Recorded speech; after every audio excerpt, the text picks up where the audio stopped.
Hello and welcome back to BlizzCon, the final day of the HGC Finals for 2018. My name is Kevin, and man, have we had an amazing matchup. That last one was incredible. Let's hear it one more time for Team Liquid on their amazing play. What an incredible game against Gen G. Gen G did manage to take the win. Gen G moves on, but Team Liquid played fantastically. We couldn't have asked for a better matchup there in the semifinals. We got one more semifinal matchup to go. This one is gonna be equally as amazing. Miracle versus Dignitas. I can't wait.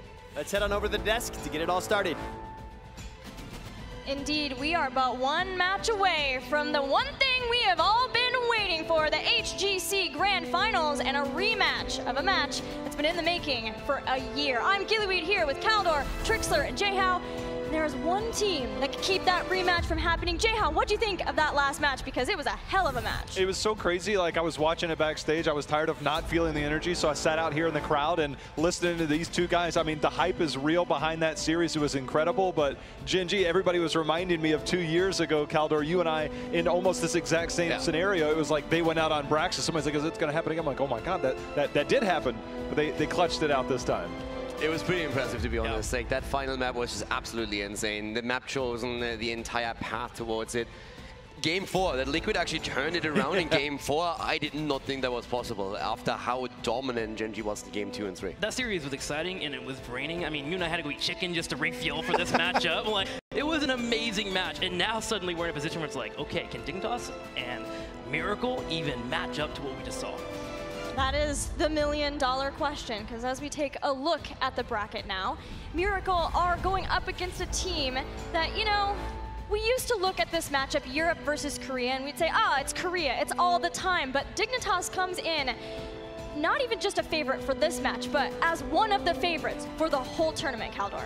Yeah, absolutely. I mean, ever since this squad formed, they have been so dominant. They've been playing so well, but when it comes to these grand finals, they so often just fell short that tiny little bit, and they of course want to finally overcome Gen G in particular and take them down here. And especially after what we've seen at the mid-season World Grand Final, I think everyone's eyes were immediately locking onto the BlizzCon finals, and everyone expected them to face off against each other once more. But Miracle yesterday looked pretty good. And yesterday, we heard from Miracle, Trixler, and they said, Dignitas haven't beaten Gen G.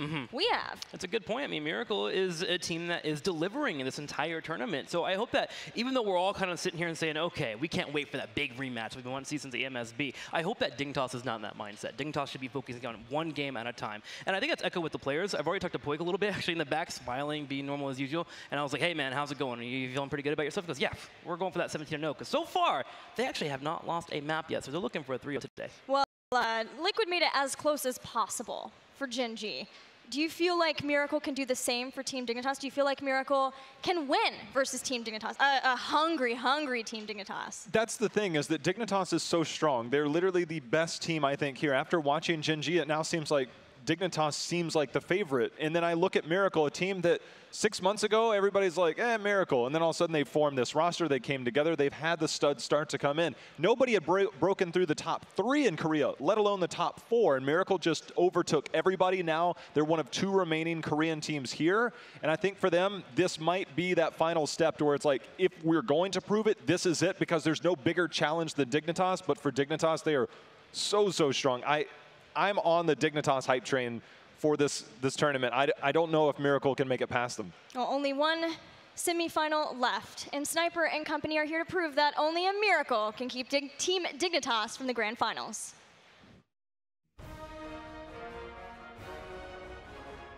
In the semi-final against Miracle, I think they'll be very tough opponents. We're practicing against them a lot throughout our boot camp and even in the opening week. I think some of their upcoming talent like Frankel and Blue Beetle, while new to the BlizzCon stage, have performed very, very well throughout their time in the HGC and are very, very scary players to play against. So I think for sure it'll be a tough match. Miracle, they've shown a lot of prowess in what they do. They really synergize well together as a team.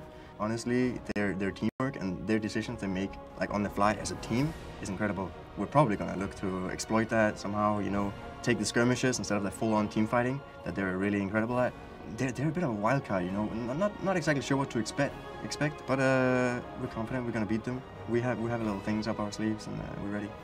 사실 디그니타스라는 팀은 이렇게 4강에서 만날 게 아니고 결승에서나 봐야 되는 팀이라고 생각을 하는데 여기서 만나가지고 솔직히 승패를 떠나서 그냥 재미있는 경기를 하고 싶은 마음밖에 안 드네요. 승패를 떠나서 솔직히 실감이 안 나요. 상상은 해본 적이 있지만 실제로 해본 적이 없기 때문에 상상만 하고 있는데도 떨리고 그만큼 기대되기도 해요. 그 많은 사람들 앞에서 게임을 해서 잘하면 어떤 반응일지가 약간 기대하는 게 더 큰 것 같아요.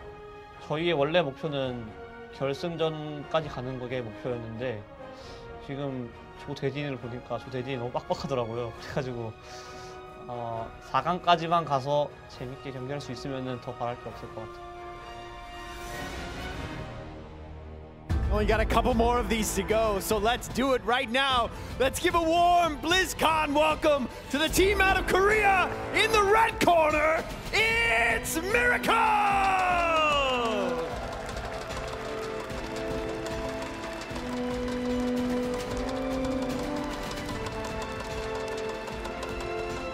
All right, and in the blue, the best team from the EU. You know them, you love them. It's Team Dignitas!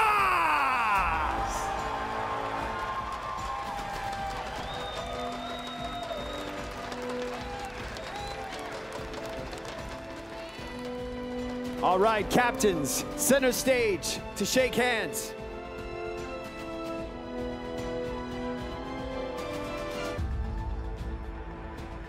Good luck, gentlemen. May the best team win. We're over to the desk. Let's go.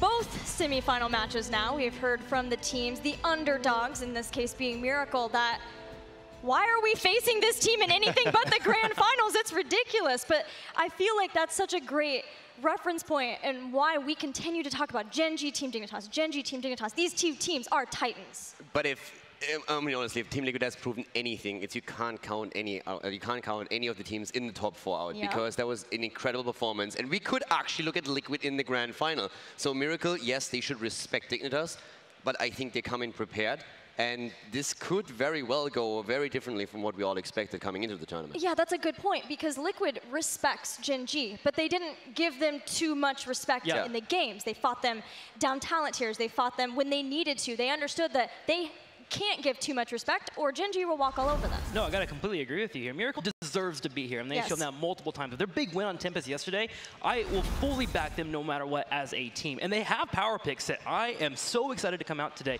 and play against Dignitas, in particular Nachogen in that Blaze. When he plays Bunker, most Blazes win a team fight when they use Bunker. He stops the opponents in their tracks, and I can't wait for him to pull that out. And then also, of course, Thrall for Sniper.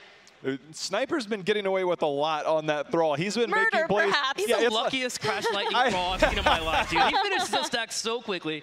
It's like that, but on the other side, I realize the one simple truth is that Nachogen, a BlizzCon champion, there's one person on this team of Dignitas that can't say that, but is regarded as the best player in that role, and that is Wubby. Wubby does things that nobody else does. I was talking to McIntyre about it last night, and it's just like, you do things, and all of a sudden you realize 5 seconds later, like, wait a minute, he just got me, and then all of a sudden it creates so much momentum for a team like Dignitas early in the game.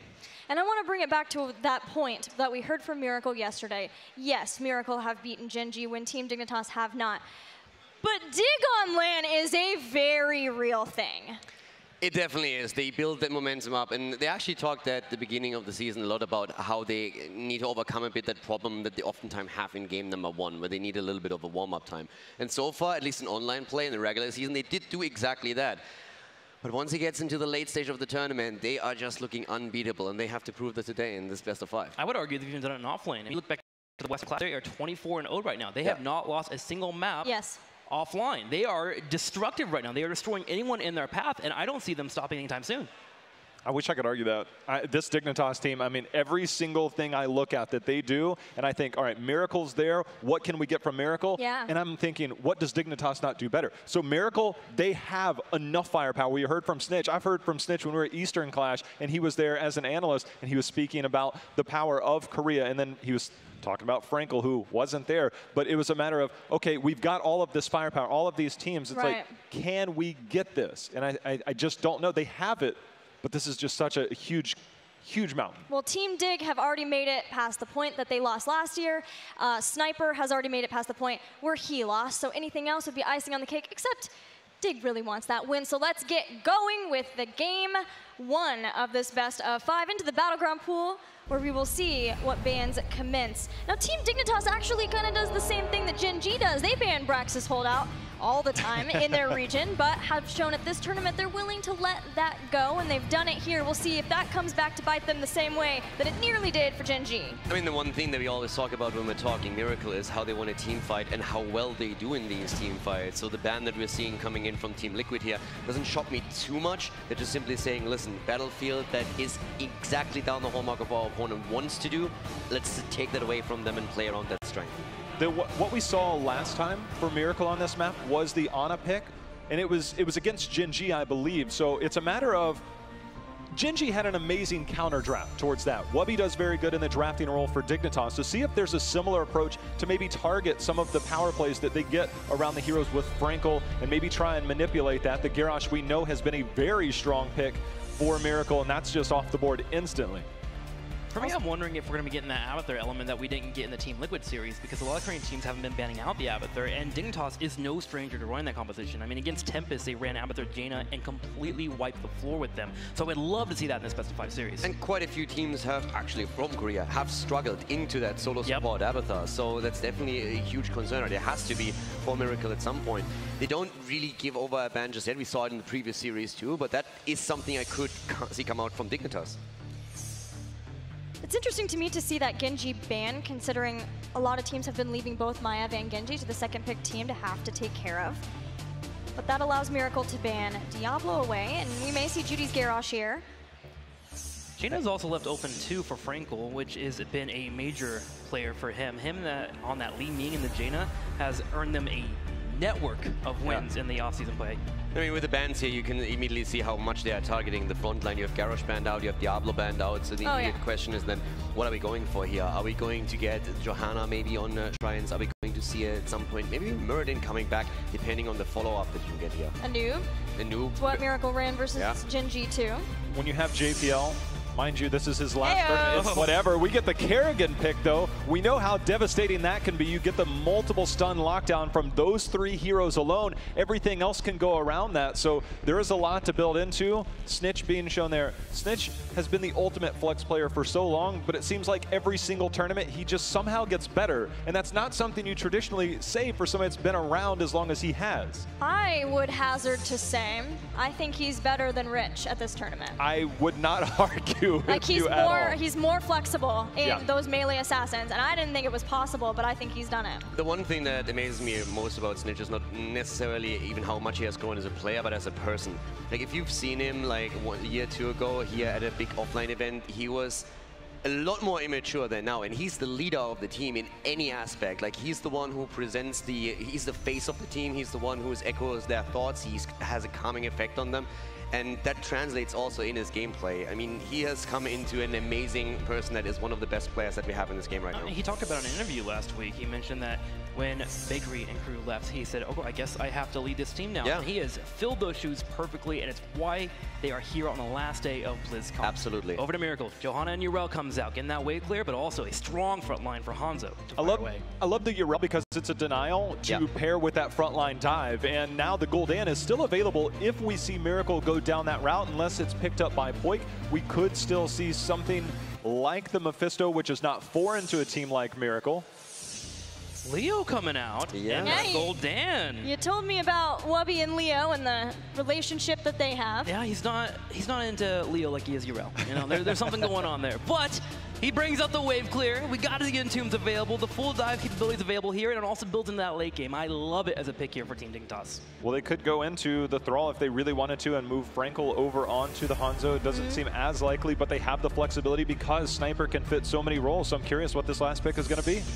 going to be Sonya. Yeah, another melee though. Sonya's so great. We saw Sonya in the previous series. She lived a long time. She died eventually. But Sonya can be almost unkillable on the Shrine. I really like Sonya into a Kerrigan as well because Sonya wants to be in your face, right? And Kerrigan, while she wants to get you close to her face, she doesn't want you completely in your face. So when Sonya jumps in and suddenly makes it a little bit awkward for those combos, that's where your team can find those moments to find a couple of kills. So Sonya brings a lot to the battleground, but also for dealing with Kerrigan. But there's a lot of things to deal with the Sonya at the same time to stop the whirlwinds. And if this is Sniper on Sonya, Sniper, Miracle's strength is heavily dependent on what Sniper can do with his heroes. I'm just happy. Look at the draft. It's very reminiscent of the series that we had previously. A massive commitment to the front line, massive commitment to win the Shrine fights. A lot of brawls coming out of this. You have the Kerrigan engage again. This is going to be good. Well, we saw Rich on that mouth ale was hyper aggressive in that. Me and Dread are back there like, is he going to go in? Yep, he went in, he gets punished. And that's what Kerrigan can do. That's what the Anubarak can do. And then having the Tyrande there to mark you up every single time you come in. My question is, how aggressive will Dignitas be? Because they don't have the Yrel pairing with the Anubarak. Right. You only have so many heals. So it is a matter of you can go in, but do you come out if you don't get those kills? And this is a very tanky composition for Miracle. Well, let's find out how aggressive Team Dignitas can be. We're ready for game one, so let the games begin. Counterworld, let's hop into this. Before we go, I was talking about Leoric and his point right there. Leoric actually kind of brings that disengage available to Dignitas. You can say, all right, Leo, we are willing to sacrifice you. Everyone else, get away from the team fight. So I think Dignitas has actually brought a really solid draft here. We've seen fantastic Entombs in previous series too. So the question is now, can they follow that up here as well? Dignitas, it's their time to shine here. Gen G has already made their part happen. They went to the grand final. The question is, how is Dignitas going to do here? But Miracle can be a tough opponent. Honestly, I'm scared of Miracle. Yeah, literally last night I was going to bed and I was like, wait a minute. Is there a chance that Dignitas doesn't make it to the grand finals? Like, if anyone did it, it may be Miracle. But here goes, jump into it here. JPL will be on the Anubarak here on the left side in the blue. Wubby to pull off that lead. Auric, Poik to show off some Goldan. Hopefully finish got that corruption staff. Snitch on Kerrigan. And finally, Zelia on Tyrande. BlizzCon, are you cheering for Dignitas?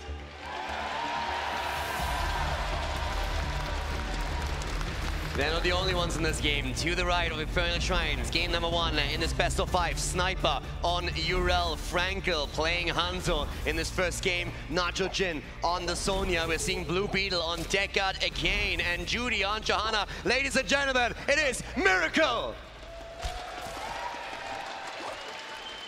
Immediately, all eyes are on top of Snitch here, looking for those combos, trying to find those couple of picks, and then you're going to have JPL followed up with a big cocoon. Oh, hang on here, though. Here goes an immediate fight right away. Nacho did in trouble. He's spinning out, but he was so close to death. Yeah, Dignitas definitely coming out swinging in this one, nearly taking first blood here in the first engage.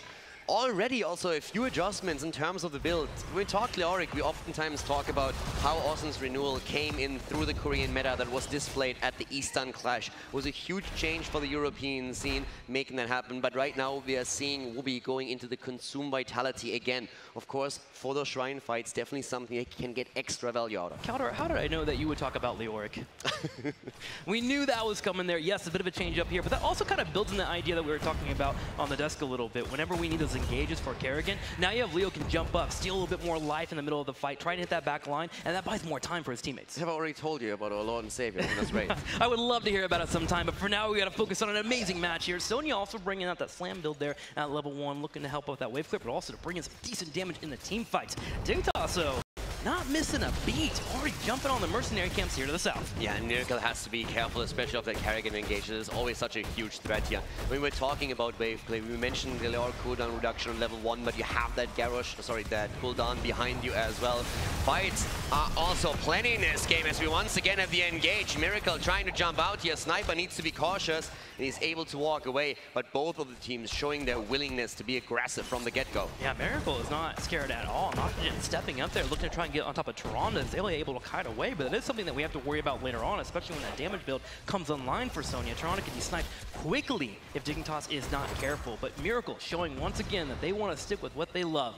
Being a bow constrictor, getting those kills, and trying to tighten up and find the pits. I'm seriously looking forward to these big team fights, because you look over to Dignitas have, and you have a really good idea of what their strategy is going to be like. But then Miracle have a lot of good counterparts. You have those zoning aspects of Deckard Cain. You see the extra armor coming in through Yrel, which especially Sonya can benefit from. And of course, Johanna. condemns, Yeah. get the flash right out, make sure that there are a couple of blinds coming through, and that could really stop Dignitas and really make it difficult for them to get those kills. So it has to be snap plays. They drafted survivability, and with the Blaze ban, they wanted to make sure they had the best options available to be able to get through that initial push from team at Dignitas. Sony, when that Wrath comes online, should be able to jump on the back line. Urel, we know she can live forever when she gets an Ardent Defender. Hanzo the only one at a major risk here, but he should be playing safe in near-decker.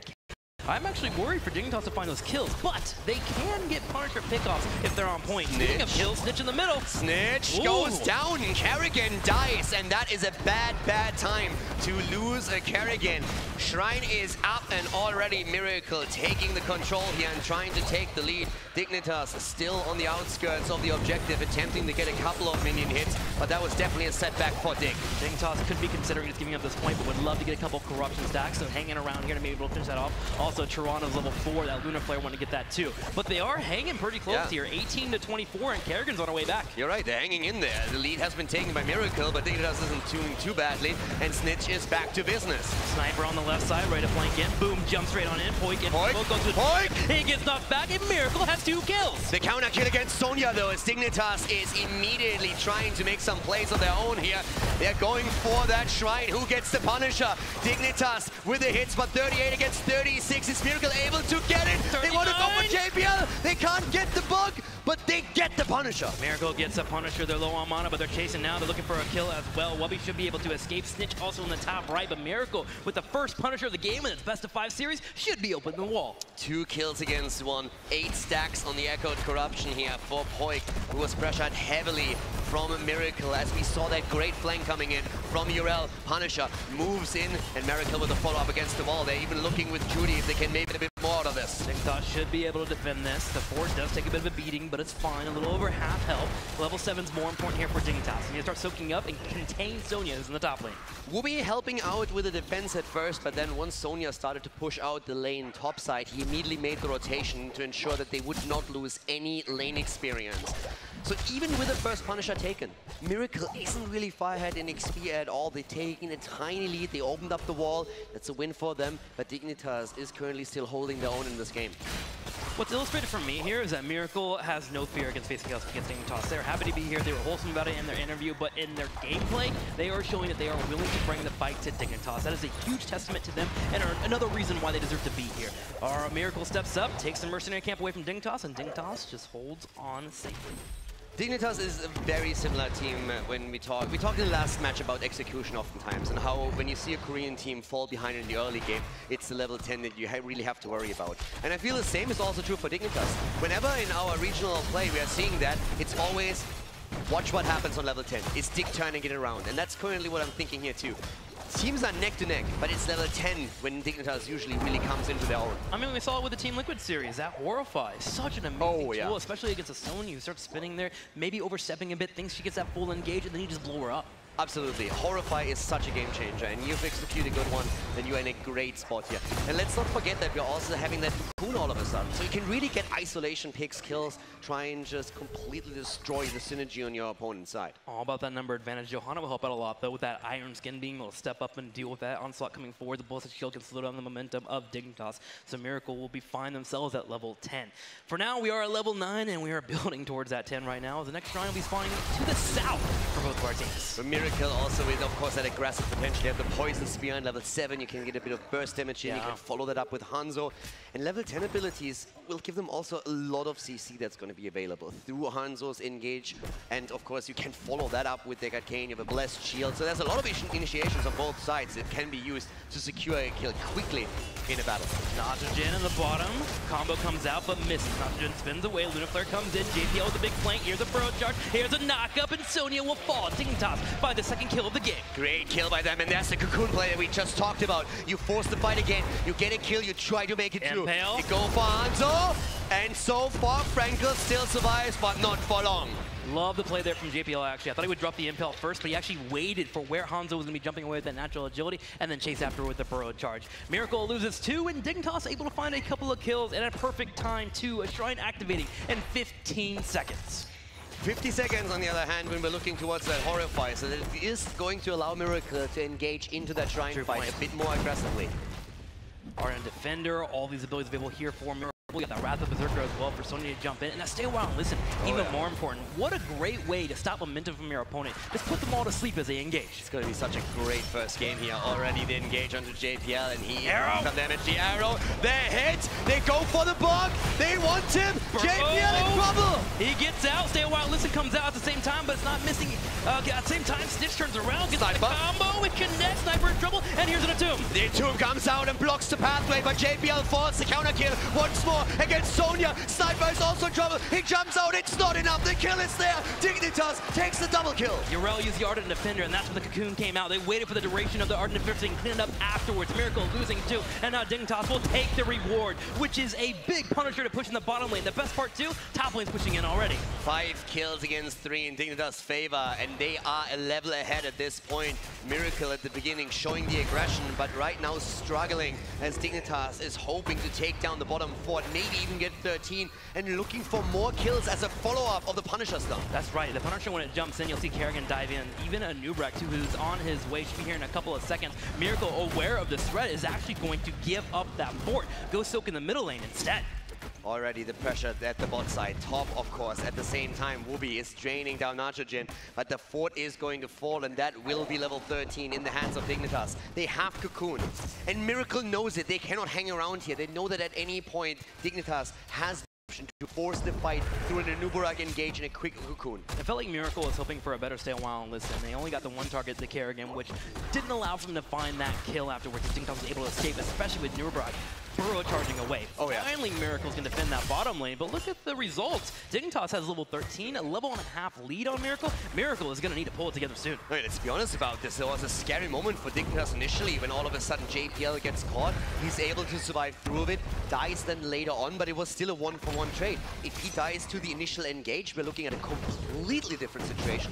One thing Miracle can do is make sure that that next Shrine phase that pops up, they are the first ones there. Have Sonya pop that Wrath, make sure that's running. Be ready for the fight. You have the explosive arrow for the clear too. Just make sure you beat Dignitas to the punch. Great move by Dignitas here, taking the fountain now. The next objective is going to spawn towards the top, so that already helps them to gain a small advantage over Miracle when they're trying to go for the Shrine fight. They themselves still have that fountain. They can always top up or just pre-tap before they go straight into the battle. On the other side, Miracle just playing it safe, going towards that 13, not allowing for anyone to get picked off. You have Yrel even playing safe in the top right corner, with a couple of members of Dignitas missing on the battleground. They just want to play it safe. But Dignitas is going to take advantage of that vision, and Miracle playing on the safer side. They run straight to the bottom, grab this camp as well, which will be pushing towards that keep wall. Yeah, Miracle knows right now they're behind, but as long as they focus on the next objective, if they take a team fight, they're back in this easily. They know there's very little chance of Dignitas reliably having a level 16 available. But Miracle already with the aggression at the top, trying to put some pressure onto Wooby, but he's holding his own, of course, on the lane. Yeah, he hit that Drain Hope. The moment you hit that Drain Hope as a Leework, you know you're in a decent spot. Yeah. Healing up, clearing out the mini wave, no pressure. Teammates coming too. Lunar Flare connects. Sniper trying to retreat here on the top right side. Not popping that Ardent Defender, but Dignitas getting some decent damage in there with only 3. And Wooby absolutely no fear. I love also Snitch's play at the bot side. Throughout all of this, pushes the waves out, makes sure that he smoothed the way for that camp that he just now took, and is then able to make an easy rotation in the middle, grab the experience, and join up with the rest of the team topside eventually. Yeah, going towards that 16. Gul'dan right now at 22 stacks of the 40 that he needs to synergize with that level 16 he's wanting to move into and pick up. But still, Dignitas is working towards that, and they're completely on track right before the Shrine. Miracle might not even have a chance to even fight for the Shrine. Have to play it safe, give up their fort, and soak out for the next fight. Dignitas, with all that soak that we've seen in bottom and mid lane, are now so close to 16 that whenever that Shrine gets announced, they will have all the time in the world to get that extra talent. They're already working on the fort. Their rotation have allowed them to pressure that even more. Wooby is anchoring the flank, making sure that there's no way for Miracle to collapse onto them. And that's a great spot for Dig. They can move back, wait for 16, and they have the upper hand. That damage there sets them up for a play on the keep. They're wanting to play for catapults in the next rotation if they can. So taking out that fort just stops that one speed bump that Miracle had available to them. So Dignitas making a pretty darn clever play. Miracle slowed to the rotation, but finally they beat off Dignitas. Now Dignitas for the moment is working on setting up a Shrine at the top. Yeah, and the big question here, of course, still remains. How is Miracle going to play this? Are they willing to give this up? Do they maybe push another lane and try to take a fort themselves to get even more experience? Do they just accept that they have to fight against a talent advantage and then engage into the battle? The obvious play that a majority of teams would do would just go straight to that bottom lane. You go to the opposite side of the map, you try to pull your opponent, then take that fort. That's a big experience. They do have a fort in the middle that's lower on health, and Sonya, if she's able to get on top of that with a minion wave, should be able to clear that out. So I think that's the first option for Miracle, and then rotate to the bottom. But here's the dangerous part. Miracle splits on 3 lanes because they're saying we need the XP, and Dignitas is reacting immediately. It's like, why would we chase after you? We push through the top, we take that fort, and then we walk up to the keep, maybe destroy the wall already, but that's where our Punisher is going to be the moment we're going to try and make that play for the keep. This play gets Miracle back in the game, but the play for Dignitas puts him in the spot to end the game. Dignitas already pushing the top side, getting that gate open, and that gate is instrumental. The moment that Dignitas has a jump in from the Punisher and jumps up to a target, they can follow it up now, thanks to the turrets not being there. Pressure still at the bot lane through Sonya. They want 16. Miracle wants it. The Arcane Punisher's coming through, adding insult to injury here. Having the Arcane Punisher push through is making this push even more dangerous. Dignitas would love to get a kill. Punisher engage into a Kerrigan stun could mean game. Sonya finally gets that fort, and that'll be 16 for Miracle, but as you mentioned, Dignitas on the front door, heading straight in for that keep. How will they follow this up? Iron Skin comes out from the Entomb to lock down Johanna. Entomb there, the damage not. Here comes the stay while and listen, and JPL gets wrecked. Absolutely destroyed, but Snitch pops the mouse from trying to deal with Sonya on the back line, but Sniper willing to jump in. Leorc already backing up the Punisher by itself. This fight isn't over just yet. Nacho Jin is low, the Punisher there. The Arcane Sentry is dishing out the damage as Miracle is scrambling away. Snitch wants a kill, and he's trying to go for Judy. Punisher is about to jump again, and Dignitas is aware of it. They want to follow it up. Combo comes out, it hits Nacho Jin, but the Stone Skin comes away. Wubby trying to retreat at the same time while the Punisher gets low. Snitch, they go for Kerrigan. They try to get the kill here. Judy is there, Nacho Jin follows it up, and Snitch goes down. Miracle, they defend the keep, and they take the double kill. They might get a triple here. Zelia is on the run, but he is so close to being attacked by Sniper, and Sniper is catching up. Yeah, there it is. Zelia turns around and realizes that he needs to die here. He doesn't want to have any delayed deaths. Frankel finally gives that last auto attack. A beautiful defense there by Miracle, turning around, blowing up a new Brack. But again, the big stay a while listen is the reason why Miracle is able to deliver. Blue Beetle is here to play. What a fantastic defense. That was so well executed. I was worried they might lose the game there. If that Punisher jumps, Kerrigan follows it, or an Uberak, and all of a sudden there's a first kill coming in. We're not only talking about Key, we're talking core all of a sudden. Miracle is having none of it. They're getting 2 kills, they defend the core and the keep, push Dignitas back, take a fort on the way. Fantastic performance by them, and all of a sudden, they are back in experience. Exactly, stabilizing the game, which means now our next Punisher is going to be the big one for both of our teams. And if you look at it, both teams currently missing their first layer of defense, except for Miracle in the middle, and that's where the next shrine is at. So Miracle, if they decide they can't quite take that fight, they can play the slow game. They can allow for that fort to take the brunt of a Punisher. Miracle not sniffing out Whoopi here as he recalls. At the same time, also, we have now, with level 16, of course, the Ruinous Affliction for Gul'dan. And currently, Poik is sitting at 24 stacks. Hasn't completed a level 1 quest just yet, but I also want to highlight that every time we're talking about Sonya, we're talking about her late game capabilities and how she just immensely scales into the late game. The nerves of Steel on 16 are going to give her so much more survivability. And we've seen already how much of a focus Sonya is for Dignitas whenever she engages. They look for just 1 second where Sonya oversteps to immediately punish her. And those nerves of Steel are going to make that a lot harder. And that's one of the things about Sonya, man. You always have that slight doubt. Can we actually finish this kill? And next thing you know, she's popping the nerves of Steel, and she's back to full health. Yeah. So Sonya will definitely be a factor there for Miracle, making sure to get in those spots and not get CC'd to death. Dignitas has a slight experience lead building towards that level 20, and it seems like currently with the pace of the game, we will have 20 for both of our teams. So thinking about that, let's talk about Storm Powers. Suddenly looking at level 20, you got Buried Alive coming online for Leorc, and Leorc has been there to follow up with Johanna every time after she uses the Iron Skin. Yeah. I feel like once we hit level 20, a lot of it is really going to hinge on Whoopi once again. He needs to be able to land those entombs to get the Buried Alive in, and then the follow-up for a kill. But of course, Johanna with the Indestructible has an immense viability power. You see that going to be even increased through Sonya as well. Bottomless Flask as an option at least that we could see here for Deckard Cain if they feel that those fights are going to hinge on their Shrine fights. I actually think you could look at level 20 for Miracle and say they might have a slightly better level 20 with the potions that you mentioned, with that ignore Pain coming on for Sonya. Even more delay to the point that we were just talking about. So Miracle builds for that 20, and we're going to have that Shrine in the middle. I mean, it's scary. It's exactly what we've been talking about through the draft. Those are such aggressive compositions. We're going to see a lot of brawling happening here. Both of the teams, they want the Storm Talons. There's caution, and they're starting to move in. Storm Talons at exactly the same moment in time are dropping already. Here's Sonya Nitrogen at the front. He wants to be aggressive. He wants to bring the pain.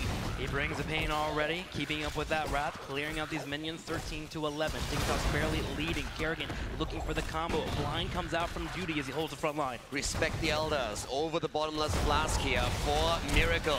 Seraphim on the side of Urel as we're seeing them move in. 19 to 21. The cocoon is out. Dignitas tries to make the play, but Poik is under attack from the back line. Divinity Wrath comes in. Same time, Sniper tries to go for the retreat. Arrow comes out, connects up on Snitch, but Snitch jumps in. There goes the mouse from Toronto's already been deleted though. Tirana is down, and they're looking at Poik, and Gul'dan falls. Miracle with a double kill, and Miracle looks for more. Miracle is just running over Team Dignitas right now. Snitch has some decent shields, and Wubby trying to stay alive with JPL, but do they have the damage here to actually fight against Miracle? And the answer's gotta be a no. Leor gets cleaned up, and Nitrogen makes Snitch completely escape as Kerrigan has to retreat. Miracle turns around immediately towards the Punisher, and that entire fight started actually with Deckard Cain trying to get his tail by Listen out, but he couldn't. He was insta-interrupted.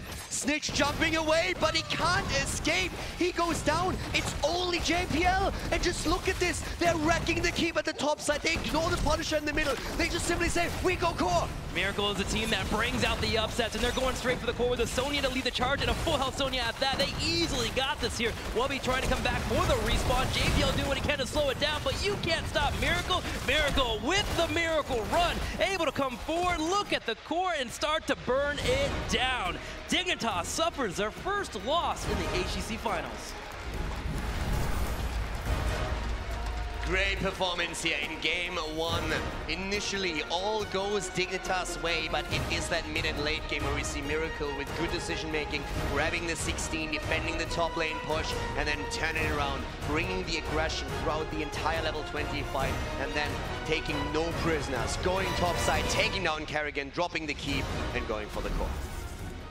Starting to feel a little like last series, guys. Team Liquid went in, got game one versus Gen G, but then Gen G adapted, evolved, learned from their mistakes, from their errors in order to win, but it was down to the wire, and I think maybe J-How might be a little bit of the same this series. It feels that way. I mean, melee assassins they're always the double-edged sword. You think you can get the kills, you get the kills, it looks great. In that top lane push, it seemed like that might have been in there. I'm actually like, oh, this might be game over. They did such an amazing job prepping that lane, but the defense by Miracle, at that point, it just changed the entire landscape. So that was a very good defense by Miracle to just turn that around. And Miracle's melee assassin player was on Urel instead, or Sniper played Urel, then we got Nacho back on his Sonya, and he has shown that several times now in this tournament. He was quite the factor too when it came to that Sonya, always being on some target, putting out damage. I mean, Leo had a really hard time there. If you have that spear follow up into a slam, something a quarter of his HP is down. If he misses the Drain Hope, he has to escape. Nitrogen killed it this match. You know, you're talking about Leo, but let's talk about Gul'dan for a second. It wasn't only Wubby that had problems. Poik, every single time we look at those team fights, had to deal with the Urel that was jumping at him from the back. You always saw that anchored play. Urel goes in, and then Poik is like trying to scramble away from this while still attempting to dish the damage out. It was great play by Miracle. Yeah, even in that last fight, there was that great flank around the side from the Shrine that ended up being to the undoing of Poik, but also even Zalia too. But J-How, where did things really start to turn for you? Well, it seemed like Dignitas took a lot of control near that mid game right after 10. We're actually going to take a look at one of the big fights because, I mean, a lot of this is really going to be framed around the fact that they have their eyes, does Miracle, they have it on Snitch here. And if you actually look at the mini-map, you can see that Hanzo's down there. Max range is, there's going to be a little bit better one there, but he's going to shoot the max range Dragon Arrow. So we'll get this started because it's actually coming in here. And the reason you can tell all this is because Deckard's following up with the scroll, trying to get the lockdown. They actually miss, and so now they're committed to a fight. They actually zone off pretty well, and they commit, and right now you see the plays coming in. Blue Beetle trying to get the stay while and listen here in a moment, but Anubrak comes out. So when you get into this moment, it's like, all right, we're committed to a team fight. So if we pause right here, you now see that you do have Sniper all the way in, trying to live on this URL. Post level 10, it's a lot easier to get these plays going, but look at everybody on Dignitas. They're still so safe. and you have Hanzo still making his way into the fight. He's actually way over here still on the far right of the screen. So as we go forward, it's all about Wubby making the big plays on the backside. He knows his positioning. He knows the moment he wants to create. So as we go forward, you're actually going to see just an amazing Entomb, because they get the combo here, and that's great to start with. But the minute he gets here, just go ahead and pause right now, because you can see the Entomb just separates everybody from the team. They do get the trade out onto the Anubarak, but as you play it forward, you actually see Dignitas put themselves in such a good position. They're going to get a double kill outside of this. That's going to be kill number 1. Then they find the Yrel in the cocoon. They get the second kill. This actually put Dignitas up at the end of this. They got the bottom fort. They got some structures down, and that's when they started to amass their 2-level lead shortly after just those 2 kills right there. That was like the early tide turning, but as Kaldor said, the mid to late game for Miracle, the comeback there was real, because when Dignitas gets in those situations, they very rarely ever let a team back in. So all credit to Miracle to get back into that game. Yeah, in the defense of that keep. Trick, I don't know why Wubby doesn't like Leoric, because he has some of the most creative Entombs. It's not as fun. You get your Rel jumping around, hopping, going for the Goomba stomps. You got to be honest, man. You got to love jumping around. Yeah, but it's fun to make a box and make people stay in it or body block with it. I like Leoric. I think, do you like Leoric, Kaldor? I don't know. What talents does he have? I've heard a few talents from you, something about being ominous. I think I heard that before. Yeah. No, but like, let's come back to that Leoric for just a second. Normally, when we're seeing Wubby, they're really homing in on that Yrel very quickly, and that has been a huge part of their success too. But now you look at this, and it was actually Miracle who immediately took that away. Could have even seen a ban here. And I think Yrel might play a big part for the rest of the series. Well, after we hear a quick word from our sponsors, we'll be back with Game 2 between Team Dignitas and Miracle.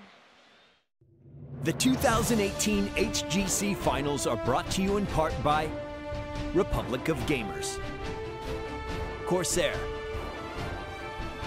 T-Mobile, Samsung SSD, and NVIDIA.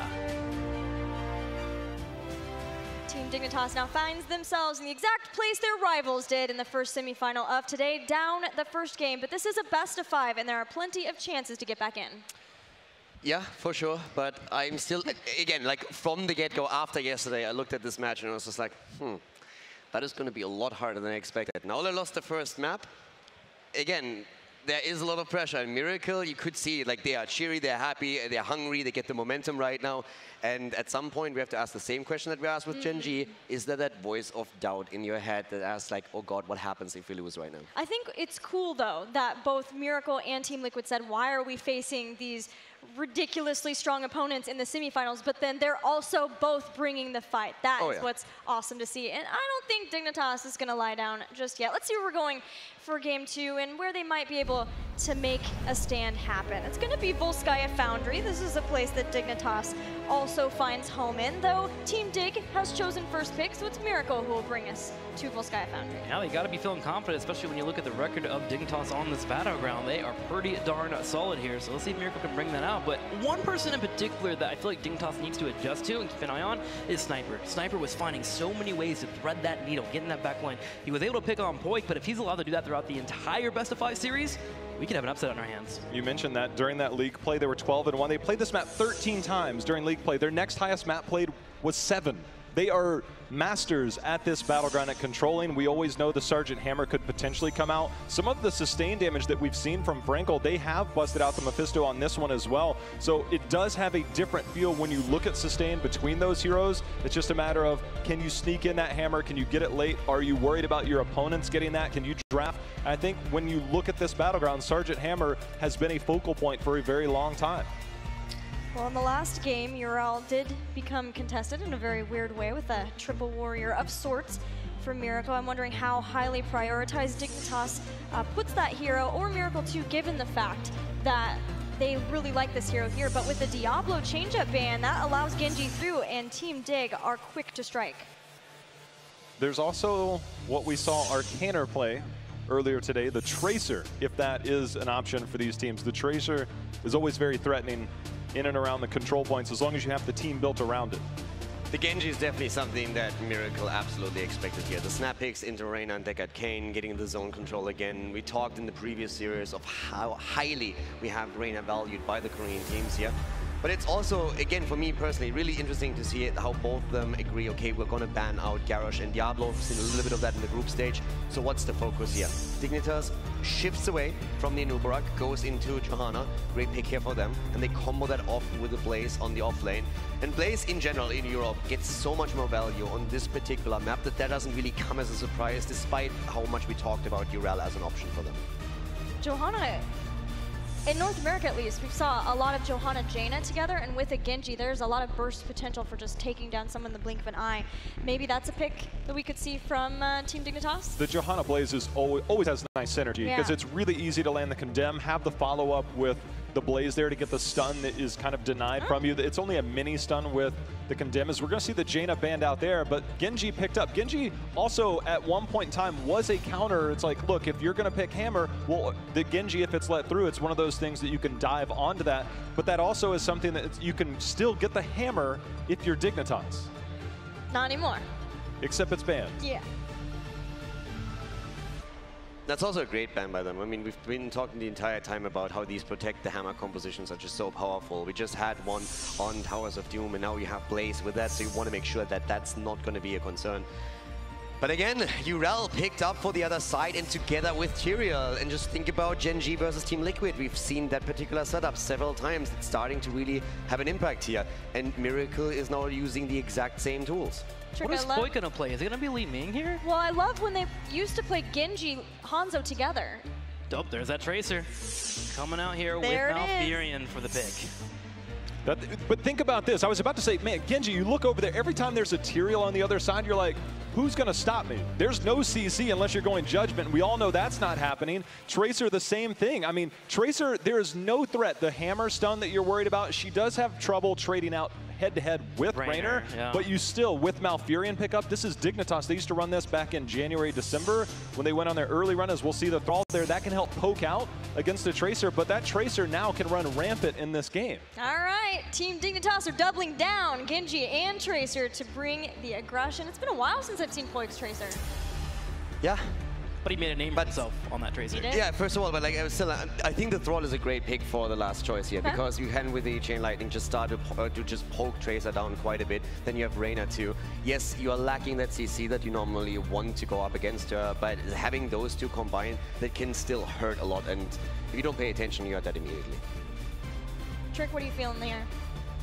I think Dignitas has got this one. Okay. A lot of kill potential. I think every time that I've doubted a Genji and a Tracer together, I always bite my words later on because there's like 20 kills that happen in a match. I think they have enough aggression available, and they have the ability to back up too with that bunker coming in. There's just a whole lot of self-sustain plus the armor of Urel. Is it enough to punch through? It's always going to be a matter of Blaze. You mentioned it previously. Blaze is like, okay, we're confirming a kill. You drop down that bunker, you get the pulse bomb. They will all in on one target. Sanctification is a very good counter to that. So I think that does help, but it's a matter of, do you get enough sustain? Because Genji and Tracer, they are sustained. You don't have the CC to stop that, so you get more sustain than normal, but you do get poked out, as Kaldor said, from the Thrall and the Raynor. So I think you have the ability to be aggressive, but I really like the draft from America. I think two teams with great drafts here. Both good drafts, but it's Miracle who is currently leading the charge 1-0. We'll see if Team Dignitas can tie it up on Volskaya Foundry. Kaldor, Dignitas down at 0-1. Miracle showing that they belong here at BlizzCon, but are they going to go up 2-0 against Dig? I think they have what it takes here. They have the potential at least, but Dignitas is of course very confident in especially Poik's abilities now to dance around them and get these kills. I feel also that Thrall has to be an absolute focus point here when we're talking about potential targets. Who else are you going for? You have Raynor, of course, in that back line, but can you really just like move on to him and trade into that? Thrall, oftentimes, when he oversteps a bit too much, presents a really good target for a quick kill. And if we're going to have that Crash Lightning we've been seeing so much from Sniper, you want to jump on him and clear him up before he gets stacked up. But here we go. On the left side, on the blue, it's going to be JPL on Johanna, bringing that wave clear. Wubby here with the bunkers to save his team. Poik going to be playing Tracer, Snitch on Genji, and finally, Zalia on Malfurion. Give up your energy, it is Team Dignitas! And with a lead in this series, in this best of 5, Sniper on Thrall. We're seeing Frankel on the auto attack with Jim Raynor, Nitrogen on Urel, Blue Beetle on Deckard Cain, and Judy on Tyrael. Ladies and gentlemen, it is Miracle! And it is going to be that Crash Lightning. And Dignitas instantly responds to it. He sees them spread out here to make sure they don't give off any stacks. Dignitas jumps up and goes for the wave clear, which is what Johanna brings his composition, while Poik starts working on those pulse bombs. Tyrell has been an absolutely amazing force in the semifinals so far, and he is picked up again by Miracle here with a very melee-heavy composition. You get the extra armor, 3 rel, you have the shields that you yourself provide, and then Thrall is always going to be at your side for that poke with damage, and it creates space. It creates a lot of space for Reyna in the backline. Dignitas going for aggressive play here. Manachijin is going to sidestep that root coming out, and he's able to survive. But Dignitas trying to play with fire here and get their first kill. Beautiful play there by Urel. Snitch and Poik are really the two that need to make this happen for them right now. The mobility that we're seeing on those two heroes, the ability to collapse onto a backline target and take it apart is what's heavily needed here for Dig to tie this series leading into the 3rd game. But Miracle, of course, has very different plans here. They already took the lead after game number 1. If they can make a 2-0 happen, that would be fantastic for their chances to go up against Genji in the grand final. And those kills will be easier too for Genji at level 4 when he gets that Swift Strike, extra damage at the end of the tip there. So we should be seeing that from Snitch soon, and that comes at a point where the control point will be coming in. Now, the next thing that we need to focus on is the support camp, and you see both teams dancing around it. Everyone is fully aware of what this can provide if you're able to take it. And Blue Beetle already has the potions ready, immediately setting this up because he knows this might be where we're going to have the first big fight. And you see the offlaner starting to focus a little bit more towards the middle of the map. Miracle has just pushed out the bot lane, so they're making the rotation. But it's the mid lane that everyone's focusing on. So far, there's no commitment to the support camp. Dignitas can start it there. They have a pulse bomb ready, and that idea of just starting the fight so you get the pulse bomb off and try and force your opponent into an engage that they do not want to have is something they can pull off. They just need to get Blaze to rotate over. And speaking about that, Blaze is actually on his way as he is currently in the middle lane. Strangling Vines also taking on Malfurion. We've seen this also a bit in the semifinal already, making sure that you have less healing on the target. Crest Talents coming in galore, by the way, with a Frostwolf pack now chosen on Thrall. Definitely something that we see a lot more, especially out of Korean teams. Something that Sniper really finishes quickly, too. He did it yesterday on BOE. Remember, we had an 80k damage game. The next person behind him was down at 38k. This guy knows how to play Thrall and push him to his limit. Dignitas starting to look at this point here as Miracle does the same. This is actually a great position for Miracle because they can stack those Crash Lightning on Thrall. That's super important for him here to get a couple more of these hits in. And right now he's sitting at 5 stacks already. Sitting at 5, and more should come. What becomes of the Jet Propulsion? They go straight for a combo, looking straight at Najin. Urel trying to escape, misses the full disengage, and here comes Genji. Well done, Dignitas going in deep for this one. The final hit by Blaze, but especially Snitch's play here is super important. There's just no chance to escape. The shots, the hits keep coming from every single angle. And Poik doing the small things there. He gets in the face of Urel, immediately blinks back the last second, and that's why you saw that big hammer miss out on the full engage, and that allowed for Genji to come in and finally get that kill. Dignitas finds one, takes a support camp, and already has the lead on the control point, sitting at a total of 40%. And Dignitas loves to play from this position. They have played this map in the regular season 13 times and only lost once against the leftovers. Outside of that, Dignitas is just looking great here. And they are now in that position where that healing beacon is giving them the upper hand in the fight over the first protector here. Miracle goes in, bomb comes out, then triple strike, goodbye Thrall, he's gone, and Dignitas is looking powerful here. You have to be careful against a Blaze. That 3-man stun, you had Poik come in from behind, jump straight on top of Thrall, stopping those Crash Lightnings in their track. At the same time, Dignitas cannot make an aggressive play for the turret, and they take another item for the map. And the kill, of course, also reset the stacks that we already saw in the Frostwolf back for Sniper. So that's another big part here. 9 stacks on the Crash Lightning. We're going to keep a close eye on that. It's especially threatening Tracer with a poke, but right now Dignitas is looking powerful. Level lead, going to the top side, trying to take down the fountain at least, and in the meantime, splitting Ruby down to the bottom of the map to grab even more experience. Yeah, textbook play here from Dignitas. Sometimes we've been seeing an adjustment to push in that middle 4 and try and get that big experience, but you got Rainer with that nice single target DPS damage. You just want to go for that well and make sure you're set up for the next control point on the top side. Now, Dignitas, one of the best things they do with the Protector is they are so good at finding a target and blowing it up. Their teamwork is huge, and they're looking for another pick, and there it is as Jimmy goes down. He does not only go down, he doesn't even drop the turret. Thrall also falls here. Miracle is not getting a foothold in this game anytime soon. The turret dropped and immediately picked up by Tracer, then Thrall falls as Dignitas with 4 kills to 0 and more than a level lead is looking stellar in game 2. You have to be so careful against the Protector because this happens. You suddenly fall so behind. 1 level and a half in favor of Team Dignitas. They are close to level 10. And with that level 10, they have a couple of options. Take down that middle fork, get more experience as well, try to look for some kills, or just simply keep taking away items. The next few minutes are going to be just horrible for Miracle. They're going to be sitting in the spot where they know that Dignitas is going to look for and engage. Dignitas will be willing to dive behind forts with this to look for even more kills. They have the mobility through Tracer and Genji, of course, so they are going to see if they can maybe pick up another kill here. Maybe go for that Thrall again, but at least destroy a couple of the structures on the map. Yeah, Miracle just needs to weather this storm, get towards that level 10, get that certification online so they can actually handle the onslaught coming in from Team Dignitas. But Dignitas should be taking the rewards now, pushing in the middle lane. And if things get hairy too, remember they still have 4 items here. They can drop a turret down to completely focus down this fort, or if Miracle somehow gets the engage they want, they still have the extra DPS. Their item advantage is ridiculous at this point. They got 4 right now. They're all set up. I don't even know if Blaze is something on the bottom, but I wouldn't be surprised there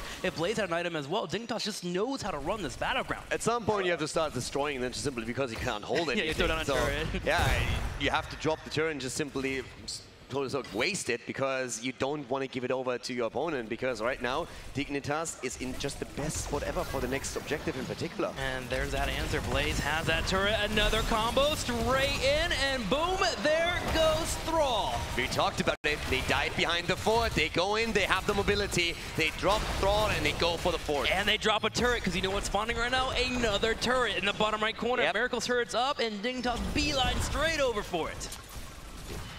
You need an inventory for those heroes near the storm, so they can hold 2, 3. Their stock value is definitely going up pretty darn heavily here for Team Dignitas, and they're building towards that 13 too. Miracle finally hits 10. So okay, we've made it to 10. We've got heroics now. Miracle only 2 levels behind, but still in the same talents here. I'm more curious to see if we're going to get that Sundering in from Thrall. It's been a main go-to for Sniper, but we've seen some adjustments here and there by a lot of teams. But what do we usually see on this map? If you lose the first Protector, you're focusing your attention towards the second objective. You know that your opponent is going to hit the early level 13, so you have to give a bit of that progress over to them. But then, throughout half of it, you normally can engage into it with the same talent. I don't see that happening for Miracle here. They, first of all, don't have the top fountain anymore. They have no item control. And at this point, they are also having nearly no chance of getting 13. They need to team fight ideally now, and they need to get some kills from somewhere. If they fall too far behind after another Protector, I don't see them recovering. Let's set up the fight here. Remember, there are 3 turrets here for Dignitas. Dignitas steps up. The control point being used here on the top side. Urel on the back line. This is the chance. 13 isn't there yet. This is the best fight you're going to get, Miracle. Sanctification is on the ground. They're looking for the kill. The bunker is there. Oh! The X-Strike to the face. Snitch with the triple kill. Incredible play by both Wubby and Snitch. Wubby set up that depth propulsion to hit 3, and immediately Snitch jumped out, dropped down the X-Strike, and got multiple kills at once. Miracle loses 4, loses out on the biotic emitter, and also starts to lose out on the control point. Let's check that out one more time. Look at that X-Strike. Genji, Snitch with a play completely racking Look at the Miracle. bunker dancing. The bunker dancing here is so important. They both jump into it, but immediately Wubby jumps out, goes for the jet propulsion, boom, there it is, and here's the X-Strike for the killing blow. A brutal play. Dignitas keeping up with the brutality here in the top lane, continuing to control items, already working on that keep wall. Dignitas is setting up again for a killing blow. We saw this on Infernal Shrines, and Miracle defended against it, but can they hold against a Protector? It's going to be extremely difficult, especially since there's even more experience going to land in your lap if Dignitas grabs the objective now. I'm just still impressed by Snitch here. I mean, that was absolutely devastating. Just from a psychological perspective, Miracle sitting there and getting completely wrecked by Genji. Keep in mind, we saw a similar play already earlier when Wubby landed that triple jet propulsion, and then we saw Genji just darting in, dishing out the damage, and it led to several kills for Dignitas. Currently, you can tell Snitch, he wants this. He's saying like, nope, I'm not going to go out 0-2 in here and have to enter the third map being so far down. We are going to take this one, and then we're going to break them. Sniper just so low on health already. A pulse bomb comes out, and some damage from Wubby too, for good measure. Didn't even have the glove connected. The glove connected from Dignitas. That would have certainly been a kill. Yeah. Dignitas taking the time here to shred down this keep while Miracle sets up for defense. They're trying to build towards 13, but they have to hold firm. Urel is still topside. They're trying to get experience there. They want 13 at least. They need some experience. They need it soon. But Dignitas, of course, they want to keep, and Miracle is very well aware that they have no chance of actually holding it. They're just to try and delay it, burn that Punisher down, burn that Protector down to make sure that there is no way for Dignitas to end. There is good news for Miracle. We got 18 stacks there for Thrall, building up the Crash Lightning, so things are still building up for them as they continue to get that damage propped up. With 3-level deficit is certainly starting to hurt, but Miracle is no stranger to this. We saw them earlier be behind and turn around the game completely. Wubby goes in for engage, but Tyrael dodges it as Judy sets up the play. And now Wubby is in trouble. It was great play by Judy, but can they get the kill there? Jet Propulsion moves out. Frostwolf pack completed, and an item on the ground as we are stealing a healing beacon, helping out Blaze. Poik did one thing that was really brilliant. Jumped into the back line and made sure to say, hey, look at me. That allowed time for Blaze to get away after the bunker. Use the Jet Potion to completely escape. But Miracle still showing they got some fight left in them. And they're actually coming down here to this turret to fight. They're going for the turret. Dignitas is saying, boys, let's take a deep breath in. Yeah. We're so close to 16. Why would we give them a fight on 13 talents? There is zero reason. Let them have the turret. We go to the left side, take our own. We will have a 3-level lead, the 16 talent advantage, and then we play around that. There's no need to make it easy for them to come back into the game. Especially when we're considering that Holy Grounds are picked up by a lot of teams today. If that would have came out in that situation, would have had a nice lock in there. Dignitas could not have been able to escape. So 16-13, Dignitas holding on to their lead, but now we can relax for a little bit and get a bit of a breather. Miracle at the same time hitting 13, and at least finally have a turret on their side. Yeah, they have that one turret on their side now, but it's still a horrible position for them to be in. Very difficult to go for that objective later on. But I guess Miracle has no other choice anymore. They need to force fight somewhere. They need to make something happen. Get a quick kill, make a rotation, force a battle out of Dignitas. If at any point you get some experience through taking down structures, you might be able to close those gaps. But Dignitas has been running such a tight ship. Look at this. They haven't even lost a single hero. It's 9 kills against 0 in this game. Just being relentless here. Even grabbing this camp to help push in the top lane, trying to get the catapults towards that core. Maybe look for a pick. Wubby just throwing out jet propulsions like candy here. It's not even Halloween, but he just tossing them out left and right. Yeah, and deservedly so. I mean, he gets the value out of them. It's a 2-for-1 Walmart sale they were seeing here the entire time. And with the pressure play topside, Miracle can't even split heroes off into the middle or bottom to grab more experience. They have to focus their attention on this. There's a double camp pushing in. If you give Dignitas a chance, they will go for core. Miracle setting up for defense. Potions already being spread out. Will throw on the ground here. Wubby trying to slow down any target. Sniper drops down a Wolf. It connects here right on top of Blaze, but Wubby does not mind. The shields come out from Tyrael, but is that going to be enough? Again, Wubby with engage, but he misses. Jet Propulsion brings him in deep. The bunker's on the ground right away. There's still a lot of tools available for Miracle, but that 3-level lead is making it difficult. Darting in deep, but missing the bomb. He went in for the pulse bomb, did not connect. Had that hit, that may have been a kill there on Judy, although he had that signification available. Sniper on the backside, also dropping down some Crash Lightnings. Dignitas decides, okay, we didn't get our kill, let's go ahead and back on up. It was a nice attempt, but we still have a cool 2.5 level advantage on our opponents. And they forced Miracle to a 5-man defense at the top side, and that just made it impossible for Miracle to split on 3 lanes. So they bought a bit more time. Now the objective is announced, and you look at Miracle and you say, well, there's 0 chance that you are getting that 16 immediately. You might have a chance picking it up as Dignitas is adding progress and then go into one fight, but that's the only chance that you're going to get here. That turret still being focused on the bottom right, but Noxygen in the top had to deal with a Genji who was jumping on him. Noxygen was able to escape, but here's a control point in 2 seconds, and Blaze is already set up to start controlling it. Miracle needs to get this half level of experience and find a fight to where they can actually contest against Dig. 18 for Dignitas. No level 20 in sight anytime soon, but it's all about that level 16 talent here, and Miracle is still half a level away from it. Dignitas with more damage towards the structures, prepping the bottom lane here. Items being picked up by Miracle now. They're trying to at least have some to match what we're seeing on Dignitas.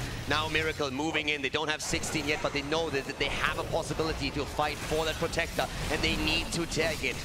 Miracle stepping up, so close to that 16. Sniper in position to come in for a Sundering. Pulse Bomb comes out, but Art of Defender gets used. But that's a cooldown that you're willing to exchange.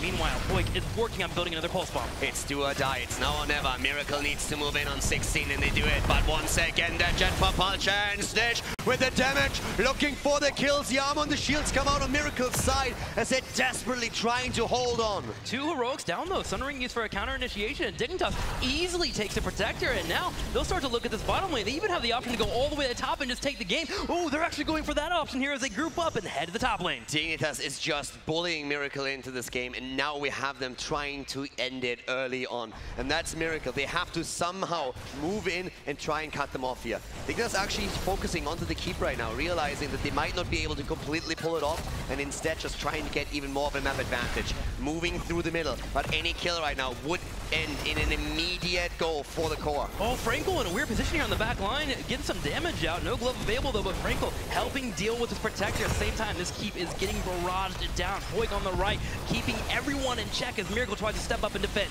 They will lose the keep. The question is, do they lose more? Is Dignitas able to get a kill here that would lead them to go straight for the end of the game? 19.5. They are so close to the Storm Talents. With a 20 advantage, there's no doubt in my mind that Dignitas would go straight for it, but they have to play it a bit safer. They're going for the fort at the bottom lane, and they want that experience. 2 lanes of catapults, top and middle. They're looking to take an extra fort here, which will build towards that level 20. Miracle grouping up, pushing forward. Jet Propulsion comes out. Wubby on that front line. He still has a bunker available if he needs to drop it. Once again, Hoik in the back line trying to go for it. Doesn't find the kill, and the Protector is about to be burned down here.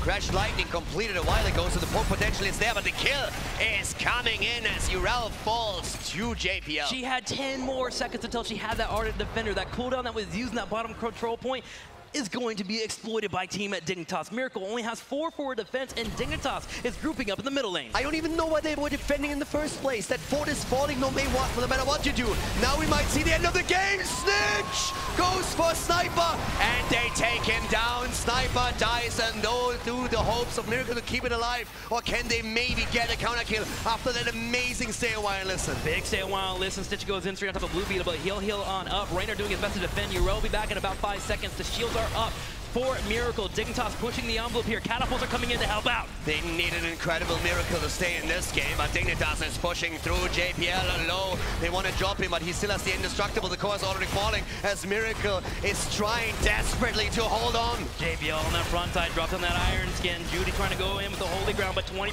down to 10. It continues to fall here as Dignitas is going to tie up the series. We're going 1-1, and we're going to game 3 as both teams are tied up in the match. 12 kills to 0.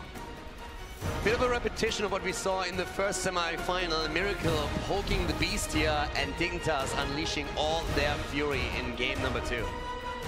I like that Team Dignitas slaughters Miracle, comes back on cam. Stitch just like, yeah, what's up? I'm just gonna take it. Business as usual. That had to feel good for Team Dignitas to get tie the series back up, and it had to feel good for Genji and for Snitch, because it was a risk to let Genji through for that Diablo ban, and Snitch proved he is more than capable of playing it. A Genji and a Tracer into a Tyrael, you know that you have free roam all day long. We're actually going to take a look at that replay, the big one everybody knows about around that top control point, because, I mean, the key playmakers, I mean, you just watch everything unfold, and this is actually a really good team fight for Miracle. They're on even talent tiers. They want to try and take the fight. So when you watch this, it's all about JPL and Wubby, your 2 heroes. They're going to be here for Dignitas, because it's a matter of them holding point. As we'll move this forward. And when we go forward, they just stay on here. Snitch is in position. By the way, there's 4 turrets on the side of Dignitas plus the healing emitter. They go through. It's all about holding point. You're going to see a very good route, a very good stow well and listen. But if you pause here, you're going to see that there is 0 reason. Everything is popped for Miracle. They're ready to go. But it's all about the bunker, and Wubby has such discipline. He pops his Pyromania. You can see he's got the armor. He's going to live in here. He's fine. Dignitas is in so much control. You go forward now, and we have Johanna just holding on point. The whole thing is to wait for sync, wait for everything to be used. The discipline that they have to withstand this amount of firepower. And the minute that goes forward, sync is here. Wubby and JPL still have not pressed their buttons yet. But now the minute that starts to roll out, this comes in. Wubby comes out, pause right there. Wubby comes out, hits that, and you can see the X strike coming down. That's going to give it to him right there. So you go forward, and that's just where things exploded. It went from bad to worse for Miracle. Kind of like that joke in the reference that you continue to try to pull out. I don't know what you're talking about. But 3 years that was now. a really sick play. It was sick. It was awesome. And it's awesome for Dignitas. And now I want to raise a point.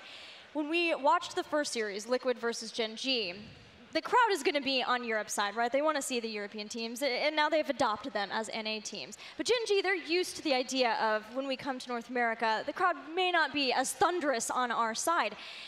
For people like Miracle, specifically like Judy, Frankel, Blue Beetle, they're new to this. So how does this affect them going forward? It definitely affects the play to an extent. I feel at the beginning of the match or in between, but once you're in your zone and you're focusing on the game itself, you just shrug that off. You can hear it, But at the same time, when they are in the zone, in the team fight, I don't think that it really plays as big of a role. But I feel it's more so an aspect in the early stages. And in the early stage of the game, when you still have a lot of time to think and not simply react on instinct, then it can maybe lead to a mistake every now and then. Anything to add? Yeah, I think you have a point. If there was going to be any team that was susceptible to it, I think it would be Miracle. Simply for the mere fact that, because they've mentioned they don't believe they should be here, right? They keep talking about how we're so lucky to be here, where it's great to be here. And while that's wholesome, it's also a position where, like, in the back of your mind, that could become a detriment to you. Well, they can rely on Sniper and Nacho Gen as these people who bring experience to the team, and they'll be trying to rely on it here. We're going to go to a commercial break, and when we come back, the series continues. See you soon.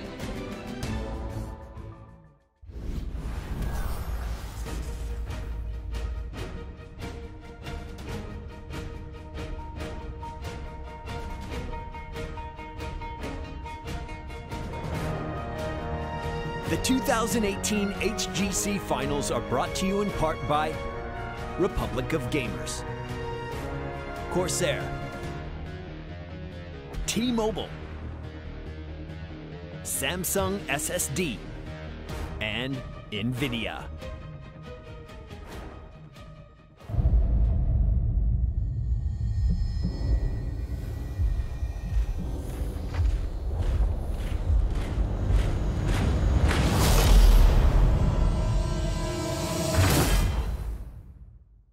Check out the new Blizzard Esports mobile app. For the first time ever, all Blizzard Esports content can be found in one place. Get the latest news and schedules for your favorite events all year long. Set alerts for tune-in reminders so you can watch live, and check scores to stay up to date. You can even tailor the look of the app to match your favorite game, and look forward to even more features coming in 2019. Download the Blizzard Esports mobile app now.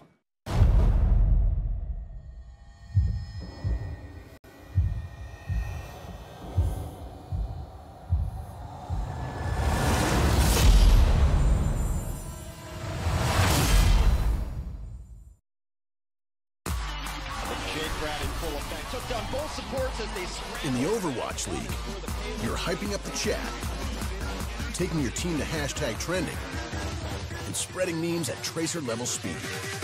All while watching us cap the point. Speed like that deserves a network that can keep up. With T-Mobile, get all the Overwatch League you can handle with coast-to-coast coverage. Now your arena is where you make it.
Welcome back to the HGC Finals at BlizzCon. Currently, we are 1-all in the semifinal between Team Dignitas and Miracle.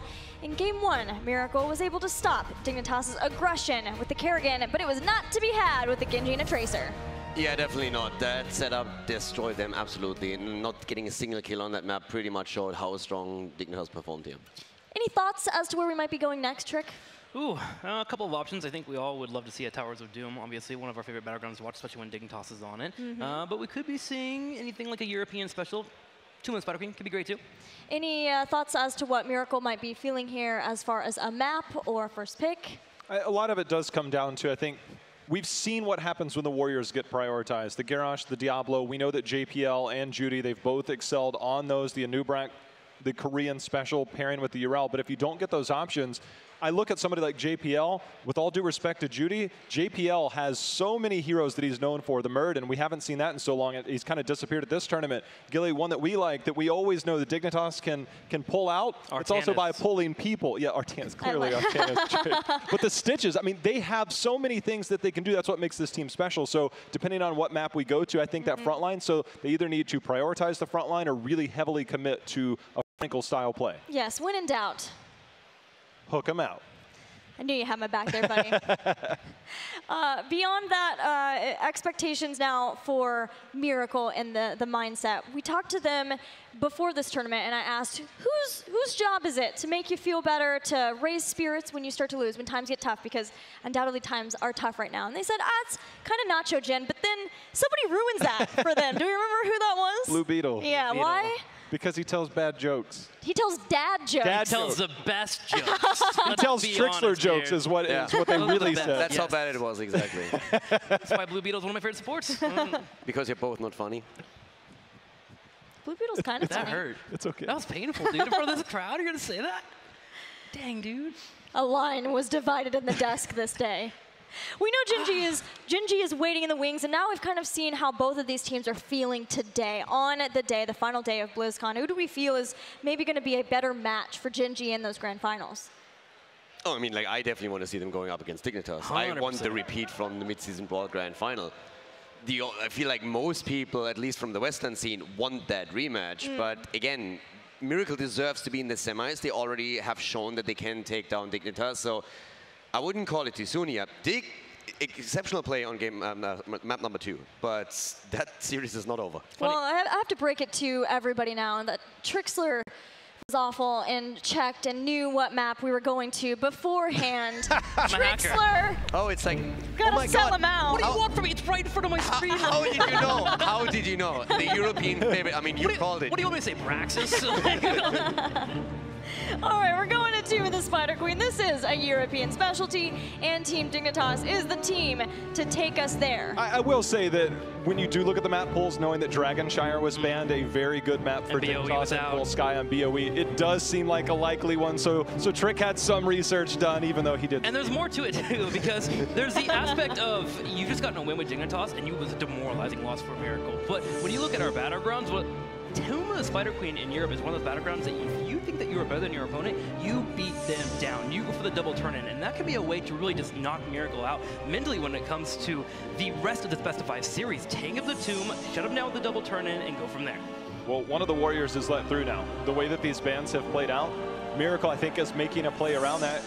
Garrosh will go. And now keep in mind that we saw Johanna last game. Johanna is very good on this battleground as well. It's just a matter of, will Dignitas be willing to commit to that because they only have 2 picks before the second ban? I love the adjustment with Medivh, though. I really, really like it that on this map in particular, they're just saying, okay, we're not going to deal with that. And it leaves, as you said, a tank open.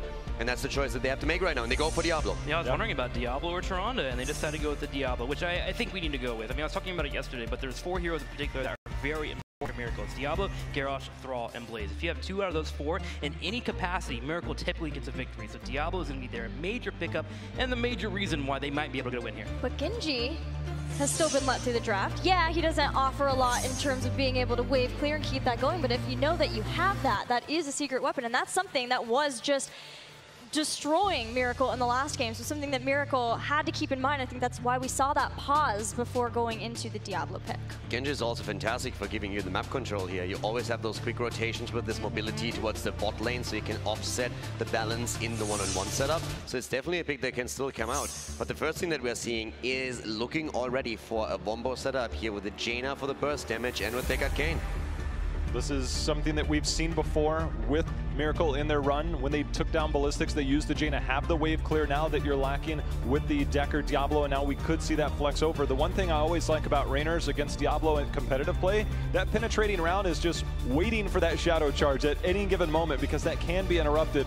So in the hands of Poik or Snitch, depending on who that is, you know that you're going to be trying to keep Diablo off of you. So Urel coming in the second part of the bans here, which means that we're likely to see that Blaze, even though Leoric, which used to be an old EU special, kind of saw his way out. But when you look at the lack of mobility of a Jaina, Leo is a bit more appealing to try and get a flank. You were talking about earlier, but is it time for that Stitches to come out for JPL? You have that Tyrande, for the flare, you got the wave clear available with the W build that we've been seeing from a lot of Stitches in the past. Sure, there's been more tanky builds coming out lately, but it can work certainly well here on 2-Man Spider Queen.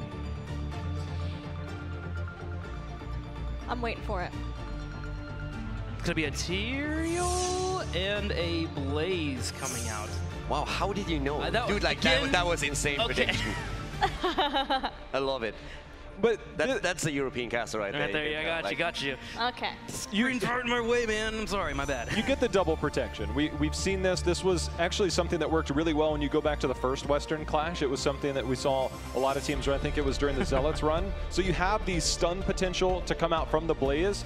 Depending on what we get here, knowing that Jaina's already locked in, I don't think that's as threatening. So the Genji's picked in, so you don't have this super point-and-click lockdown.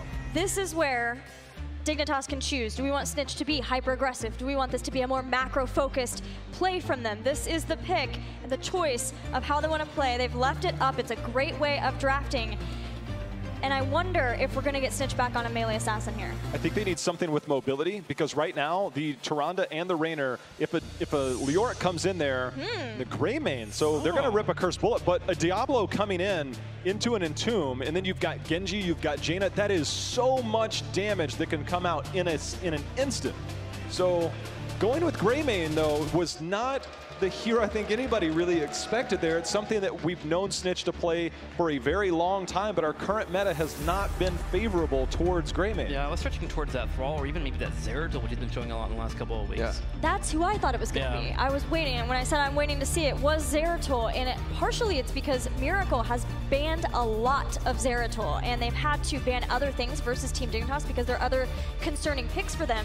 But I think Miracle are more locked into what certain melee assassins they can play than the flexibility that Snitch provides. I mean, the Leoric is also something that, at least in Europe, has heavily dropped off. We've seen it very, very rarely. Now it adds the extra wave clear on the map that you can get here. But it's not quite necessarily what I expected. I expected something with a bit more kill potential on the offlane. That's the thing, is that we now have, it's all about Wubby's bunkers, because the minute those Entombs come down, he better be nearby, because you can put the bunker just outside the Entomb and click to get in it. So I think a lot of it, their positioning is going to be very crucial when it comes to those team fights post-level 10. Whereas Judy has dominated all through the group stage on Garrosh, how are we feeling about him being able to at least get Diablo in this match? Oh, I prefer his Diablo over his Johanna or Nubrak any day. His Diablo is devastating. He knows how to get in there, and the thing is, he stays alive for an eternity with or without the help of his support. Like, he played extremely well on the Diablo, especially against Liquid. Like, he had some great scenes there. So I have no doubt that this is going to be really difficult for Dignitas to control. But yeah, it's going to be interesting to see how they're going to deal with that. The Leoric, still curious to see how much that comes into play here for them. Level 20, on the other hand, is going to be rough. Once you have Buried Alive, if it ever comes to that point, then Leoric just power spikes so hard. Right. Well, this is it. The next game will determine who is one game away from the Grand Finals and a match with Gen G. Let's do it. All right, here we go. Dignitas on 2-Man Spider Queen, a European special Caldor. Will Miracle be able to hold it? I mean, you're the one with the amazing predictions. The map choice is coming out here, so if anyone can tell me, it's you. Dignitas has got this. They got the poke. They got the delays available. Blaze here as well to help out with those Entombs that should be coming out of Miracle. Dignitas going to a traditional map for them, and Wubby is going to be a star player here. I can feel it. I mean, he has to be. He already delivered on the last match, but my eyes are still locked onto Judy with that Diablo. If he can make the engages happen, of course, there's a Reyna on the other side who's trying to stop you with a penetrating round. We have also other tools like the jet propulsion alone, but still, he needs to be the one who makes the plays for his team. Well, here we go into the third map here. Dignitas on the far left. JPL. Tyrael is going to be played by him. A Blaze on Wubby here, Foik on Raynor, and we're going to be having Snitch showing off the gray main, unexpected, as Zalia will be showing off Tyrande. It is Team Dignitas.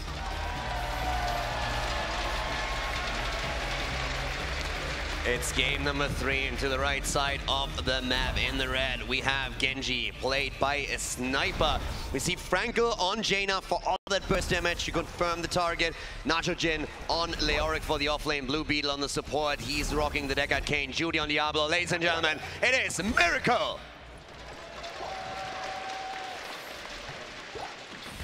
As mentioned in the draft, a lot of protection here for Dignitas between the Blaze and Tyrael. But if there is any misrotation for Dignitas, Miracle with that Entomb should be able to kill. But hang on, Dig coming out firing once again as they jump straight on top of Judy.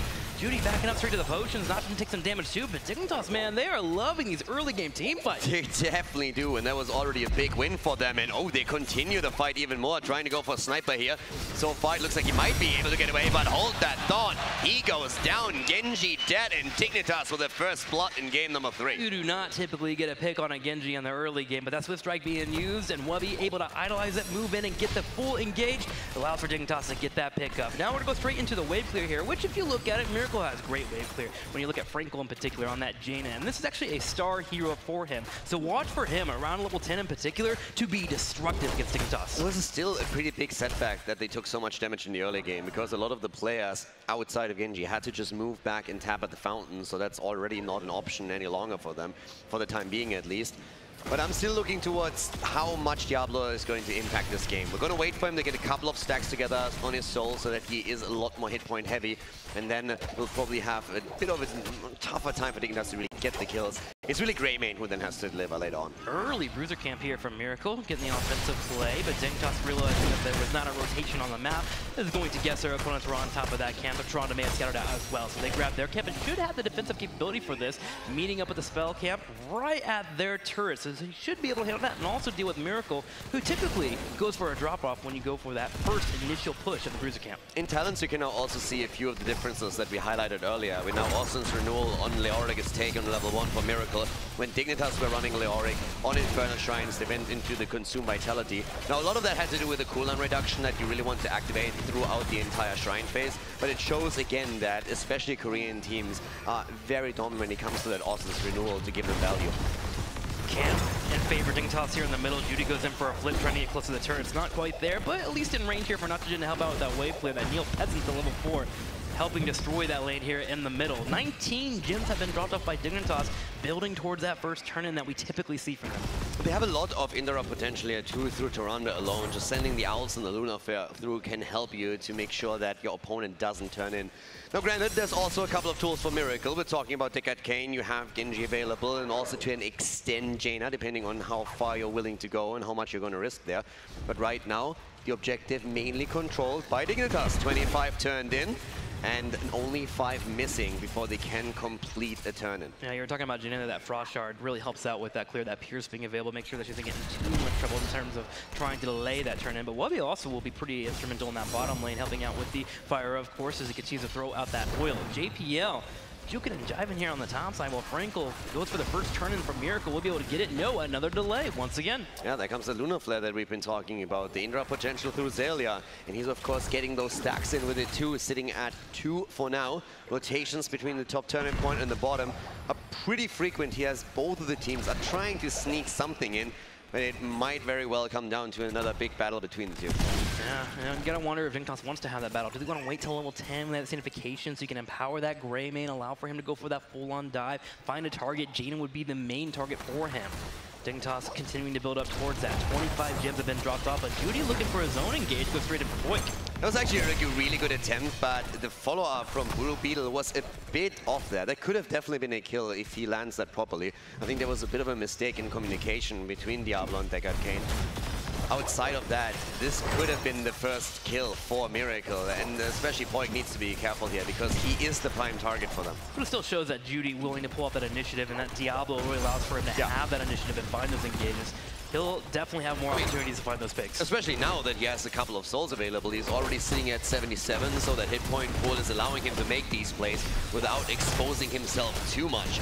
Snitch, of course, still at the frontier, able to move away as Judy was hoping to put him into trouble. Yeah, Judy went for that full engage, but Snitch is bit completely back, knowing they have the teammates to back him up. Poik doing his best here to push Judy away, while JPO goes for that turn, and he has the level gems available to him. Dignitas, kite backward zone, needs to be careful. Blue Beetle, constantly with that poke, should prevent them from getting that turn in. I mean, Europe is known to get the double turn in, get one turn in, and try and take a bit of a lead.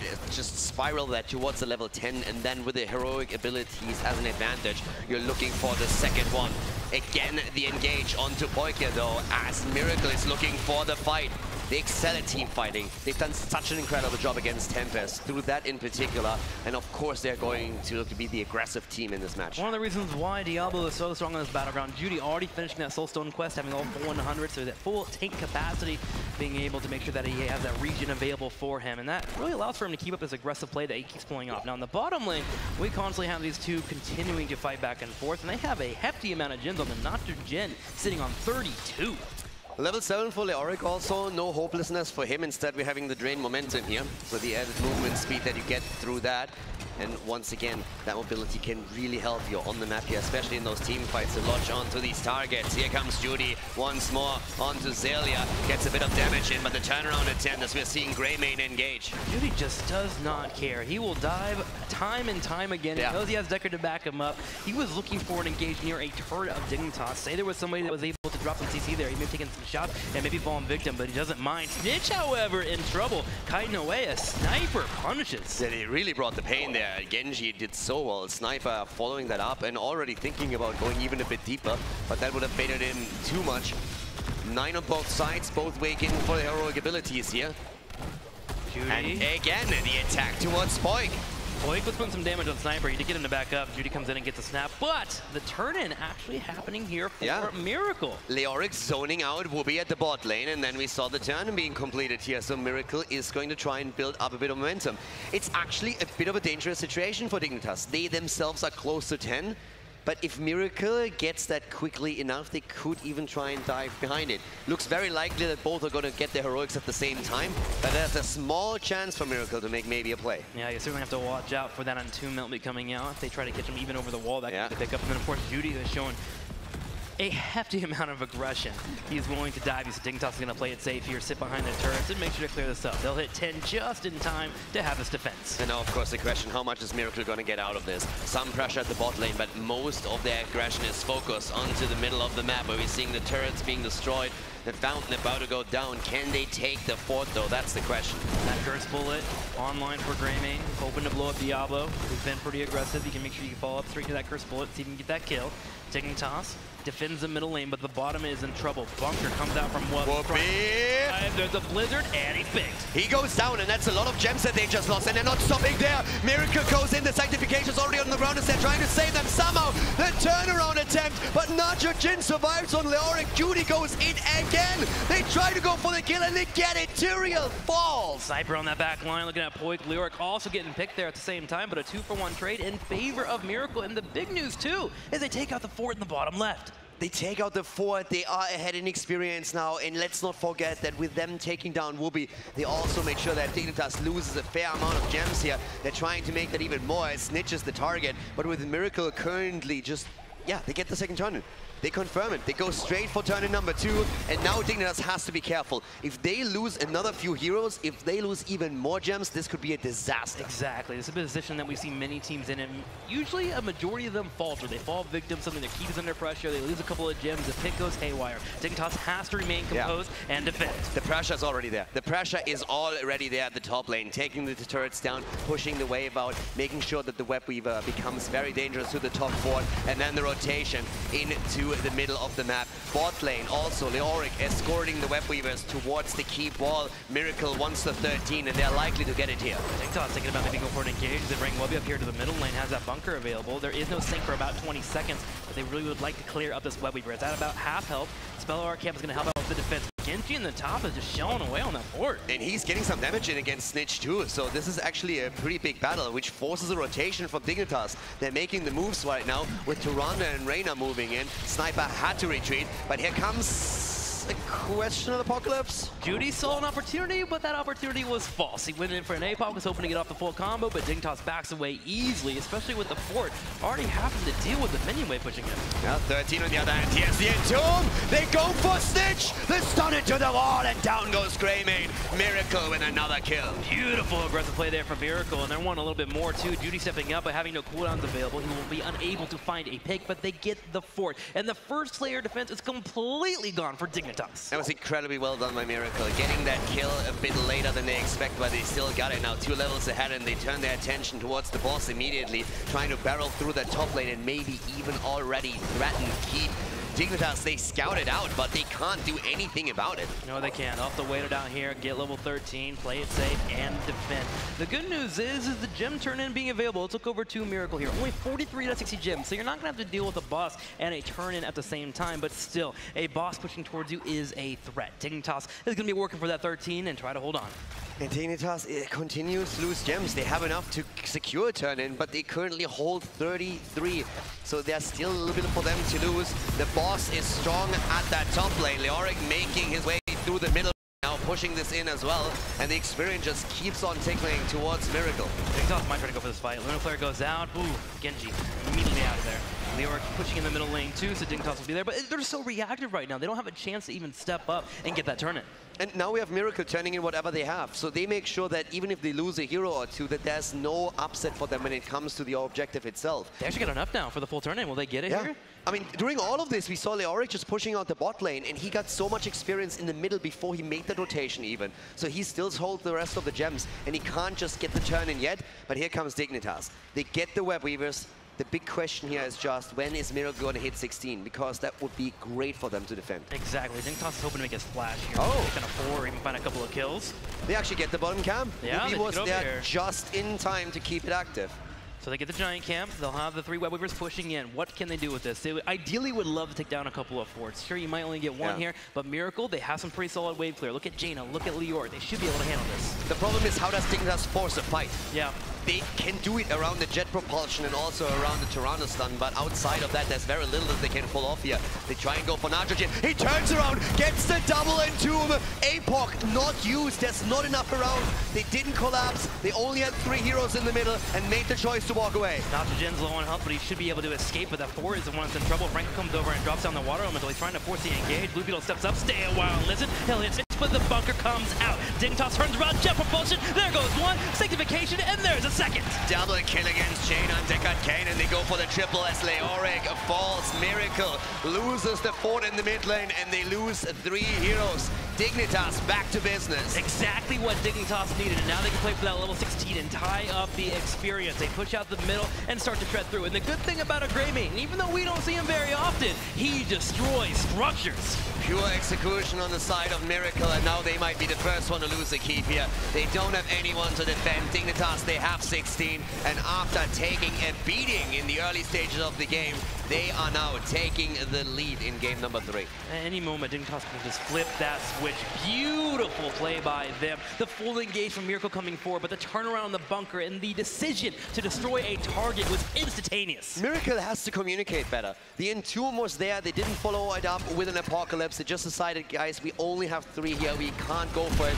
But then again, for the 2nd time in a row, we're seeing an Apocalypse that just doesn't get a lot of value. And with 2 heroics already being used and not getting anything, immediately Miracle loses 2 as Dignitas goes straight for the kill switch. Now they get another turn and they are riding the momentum train, and Miracle is all of a sudden in a very, very awkward position. The question is, what can they get with momentum though? Because this is their last turn and they have no more gems available after this, so Dignitas will be in a bit of a lull for a little bit. So let's see what they can get with these Web Weavers. Miracle on the other side, if they can defend, they do have enough gems to go for their own turn. And top side, Nitrogen taking some damage here, but Tyrion's not going to get that kill. It's going to be an easy defense at the bot lane. And you raise a really good question. How much can Dignitas get out of this? Because bot side is defended quite easily. Middle keep is already gone. So naturally, you would focus your attention towards the top of the map.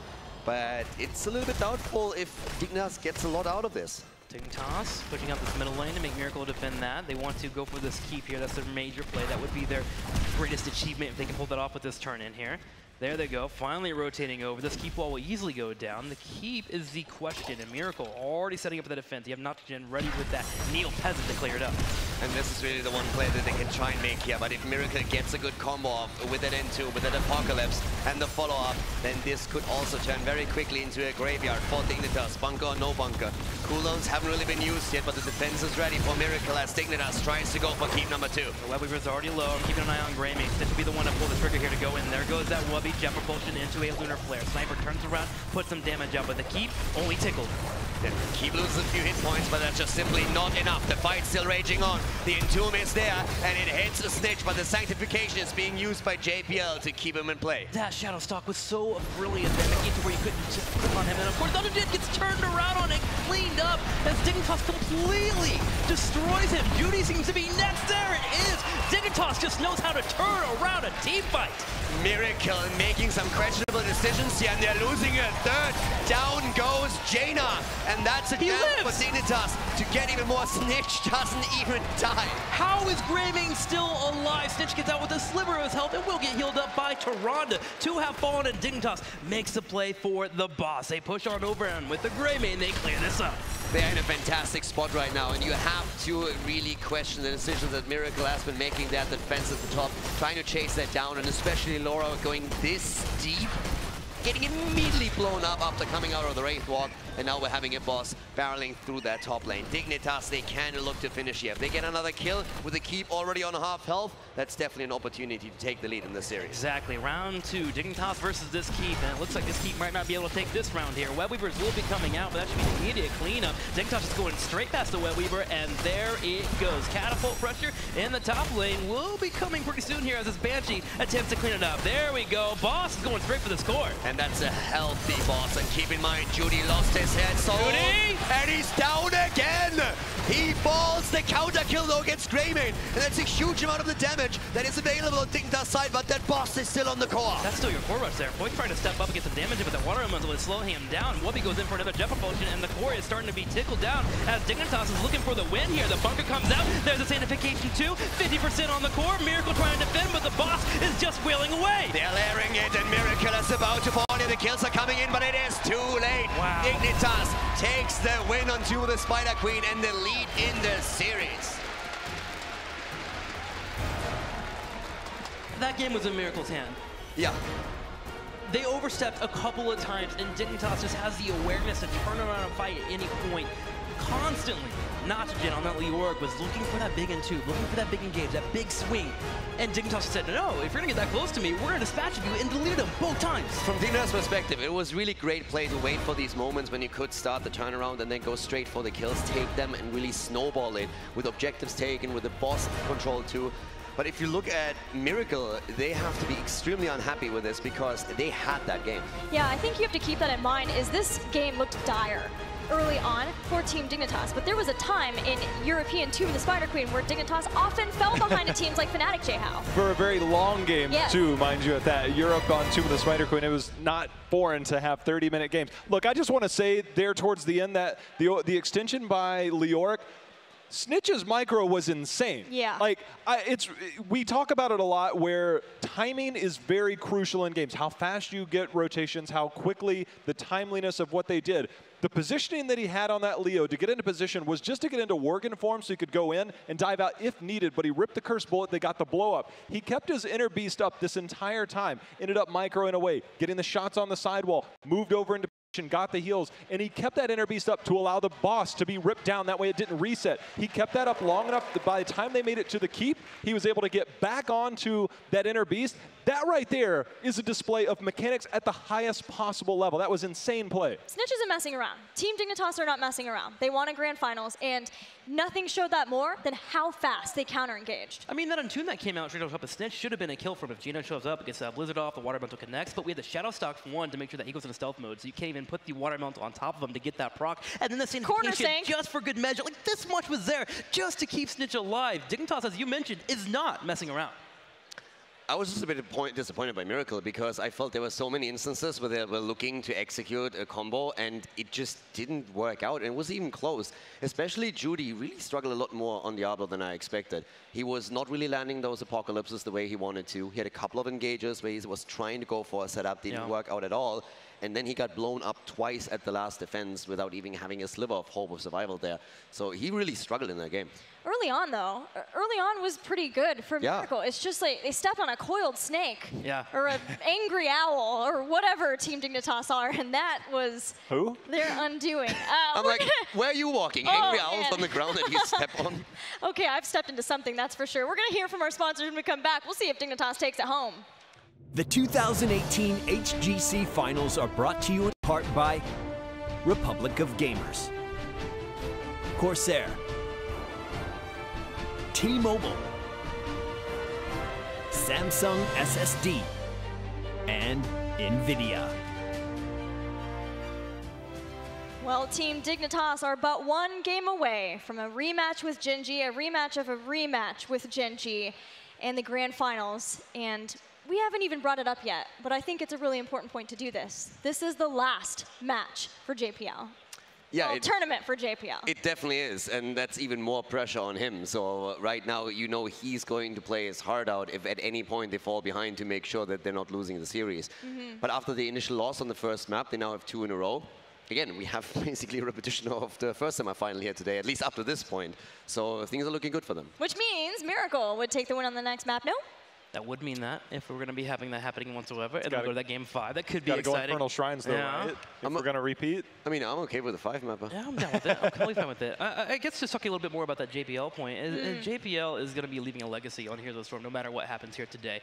But he does want that big tournament win. And it was kind of funny because I've never seen a spot where JPL has mentioned that he's nervous before, and the other day I bumped into him in the elevator, and he was like, I could actually just play my last series tomorrow, and that could be it. I've never seen those nerves from him before, but it also shows why he has nerves of steel, because he's still showing up on the stage and delivering. I mean, you guys talk about a Stitch all the time, but this guy has been an amazing European player for so long that, again, his legacy is going to leave a major mark on Heroes of the Storm. Oh, he has changed tank meta, as we have known it many a time.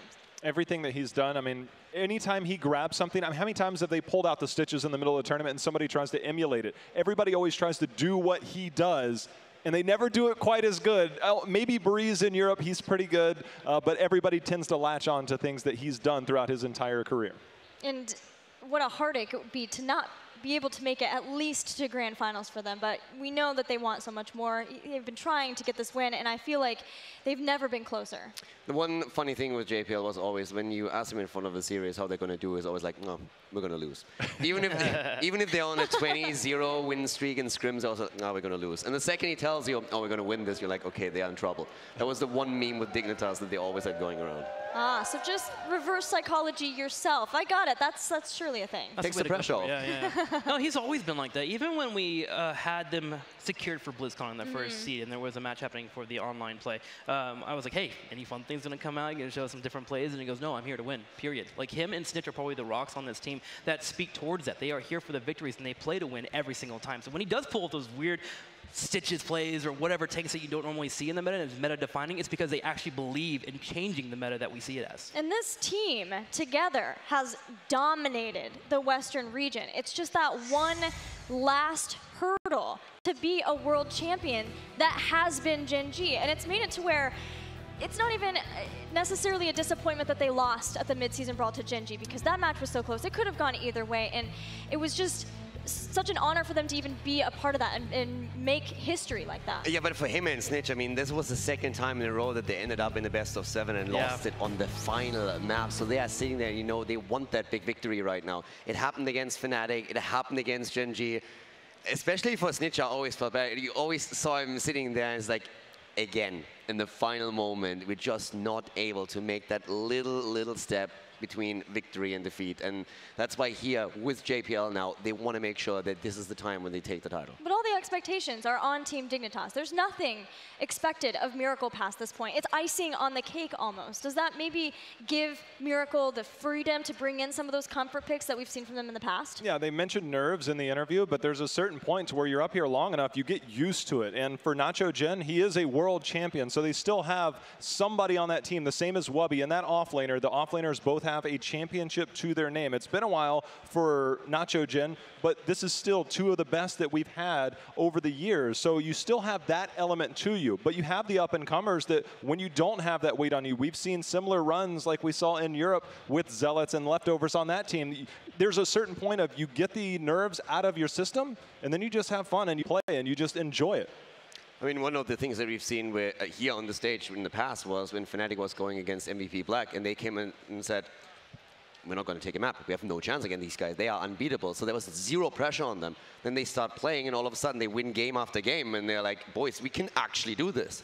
What I loved about that, too, is that is a theme that has held true this BlizzCon, too, is that after they beat Gen.G, then MVP Black, they were like, I feel like we already won the grand finals. We beat MVP Black. Now we got to play Ballistics? Like, okay, but we already did the thing that we really wanted to do, and if Miracle could get the win here, they would feel the same. Now, both of these teams have been known for their team fighting, their mechanical strength, and we've got a lot of teams that are looking to brawl, and here we can see how much time for these teams is devoted to team fighting. And Miracle is right at the top. Team Dignitas, they're third. We expect the Korean teams to be up toward the top.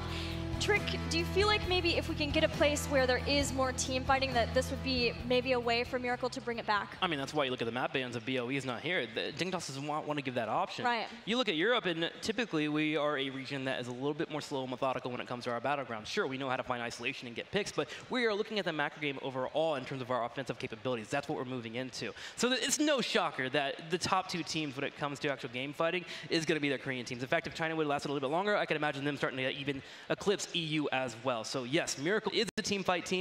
If they can get to a battleground that gives us engagements, if Dignitas lets up at all, that's where we're going to see them move in. Well, let's see where we move into then, and if it's a team fight focused map or if Team Dig can out-macro Cursed Hollow. That's a big battleground, Jay-How. Well, we know the Hanzo factor for the boss play, but what we've seen from Dignitas over the years, they've run Greymane on this map countless times. They can play the macro game. They do very good in rotations, map manipulation, all things that they have, and then you factor in the solo laner. Urel not as popular on this map, maybe a higher prioritization on Dahaka, and the way that Dignitas can maybe play around that and get some advantages early. When we saw them just the other day, they were going against the Maiev, they had the Blaze, they countered it perfectly, and I think they have just tools at every different department to say, hey, look, we're willing to concede certain parts of the map to get control later.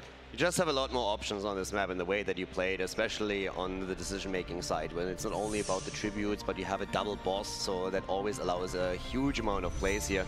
I love, again, that we're seeing these Medivh adjustments. It shows that we have, from Miracle, a lot of research that went into this, but it also leaves us, again, for the second time in a row now, in a position where those double tank bans that we've seen on map 1 and map 2 are not going to be a thing. So we will have Judy with a choice here.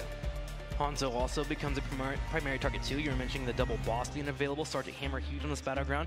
You were talking about the double boss plays, but you can also move into global plays. There's also the ability to say, you know what, we're going to pick one lane and just run it all the way down with Sergeant Hammer 3-man compositions. And we also have the ability for Abathur compositions. But not today, Miracle says, they ban them out. Super smart, because on Towers of Doom, Tempest twice let through Abathur versus both Heroes Hearth and Team Dignitas, and both of them ended up 6-capping them. So this is a good, nice adjustment to see the consideration of the macro game for Miracle, who haven't played Cursed Hollow this tournament or even in part 2, so there's not a lot of data for Team Dignitas to know on what Miracle like here. Well, the last time we saw Dignitas on this was when Snitch was on that Zeratul, making some of the best Zeratul plays you'll ever see. So they have that in their back pocket. It might actually warrant a ban in the second ban phase. Genji picked up. Now we're going to see Tyrande, Garrosh, so a very strong tanky front line around those. Tyrande, we know the sustain there. You can maybe get the Groundbreaker, get the taunt onto that Genji, so you have control. But Diablo, without that being let through, your options are more limited in terms of how you can latch on to a hero like Genji. Going around immediately also gives you scouting opportunities. You can double check the boss the entire time. You have interrupt potential against tribute channels, and you have the kill potential with Garrosh and his flip. But we have now the aggressive picks on the side of their opponent. Miracle again with the Anubarak here, and also the global play in their hands with the Hawk on the side lane. I'm wondering how Anubarak is going to be for Judy here. Judy is one of these hit or miss Anubarak players that feels like he is either going to have a lights out game or the lights are going to be dimmed pretty darn quickly for Miracle. Yeah, how much of that Garrosh pick do you feel is a JPL wanting to play Garrosh versus a, if we deny this we're denying a lot from Judy. It's a combo of both. It certainly is. I mean, we all saw what he did yesterday, man. Hey. What we saw yesterday was ridiculous from Judy. You need to keep that away from him if you can, and Dignitas responds appropriately. On a ban. There's a lot of setup with the sleep dart, then you've got the isolation, the drag, the noob stun lock, Genji coming in. A whole lot flying at the faces of Team Dignitas. It's one of the setups that we've seen from Miracle against Genji, and so Banana, you're just taking her out, make sure that those combos are not going to become an issue. Well, when you look at a Nubrak diving in, you need the dive buddy. You don't have that with Urel. So the Zeratul pick now is more threatening because you just VP the backline the minute a Nubrak goes in. His health pool is small enough that you can get those takedowns. I'm just curious if we get a Blaze or not, because the Blaze can be cocooned, and we don't have a Li Ming or anything that can pop the cocoon super quick. But the Hanzo finally picked up to pair with the Raynor. Mobility, tankiness on the backline when it comes to Raynor, but everybody else is susceptible to dive. There have been multiple games now where I've been sure Snitch is playing Zeratul. That's what he wants you to think Wubby about. can play Zeratul. I just don't think this is the place. No, I know. It's just it's very curious to me. Malfurion and Jaina are the final two picks for Miracle. Let's see what Dig wants to get.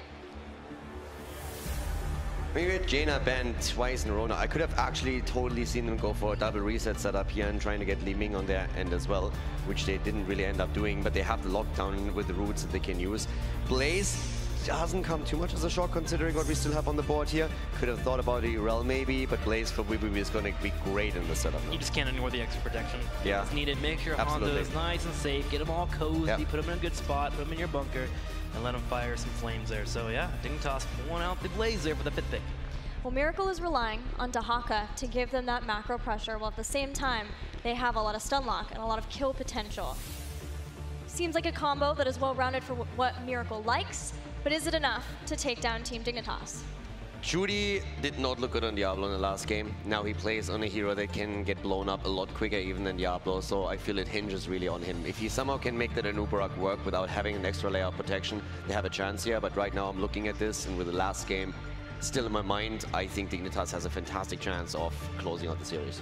A lot of it, I think, does come down to the point you made, is they're going to rely on the Dahaka to do most of the macro and then allowing that 4-man to roam. But when you have the Hanzo, you have the boss play, you can do things slightly different. You can ignore some of those team fights. Don't allow Jaina to get her trait finished, make her more of a liability very late into the game without that ice block. So there is a lot that Dignitas can do to stay away from that style of play. But I agree with you that it is solely around that Dahaka to make most of the macro plays while the rest of the team does work. It's just a matter of, will Dignitas allow them to be sought after? They have the vision control with the Sentinel from Tyrande. And Hanzo. There's so much vision there for Team Dignitas and so much boss control. Yeah, it certainly is. I mean, and then you look at the composition for Miracle, as you guys are mentioning, there's so many squishies that can be picked off, even Dahaka to a degree. If you lock him down just enough, you can blow him up. And anytime that one target is lost, you know Dignitas is going to be saying, can we boss right now? And if the answer is even close to a yes, they're going to beeline over, grab that puppy, and push a lane. Well, if you're a Miracle fan, they need to hear you right now, because if they don't win this game, they're going home. Game 4 between Team Dignitas and Miracle begins right now. Miracle putting it all on the line here with some aggressive plays. Will Judy's Anubarak be hit or miss today? That is the question, and I need to see the answer. I'm scared for them now. Yeah. First game was fantastic. I came into the day and said, okay, Dignitas has to work for the victory here, but this draft is a risk that Miracle is running now. Yeah, well, I mean, the one thing is that Genji is always a scary hero to play against. There's always a possibility for those sets, and of course to find those couple of picks. So it's definitely a possibility here for Miracle to pull off this win, and they're going to have to, obviously, or they are going home. Exactly. This is the last hurrah for them, and it's going to hinge on Judy, on his performance on the front line, that Anubarak play. Can he find those engages? So here we go. Game number 4. Dignitas hoping to close it out. Here they are on the left. JPL playing a Garrosh, looking for those combos. Wubby nailing the jet proportions all day. Poik on the Hanzo. Gonna bring out those scatter arrows. Snitch there with a Raynor, actually. And Zelia on Tyrande. Give it up again for Team Dignitas.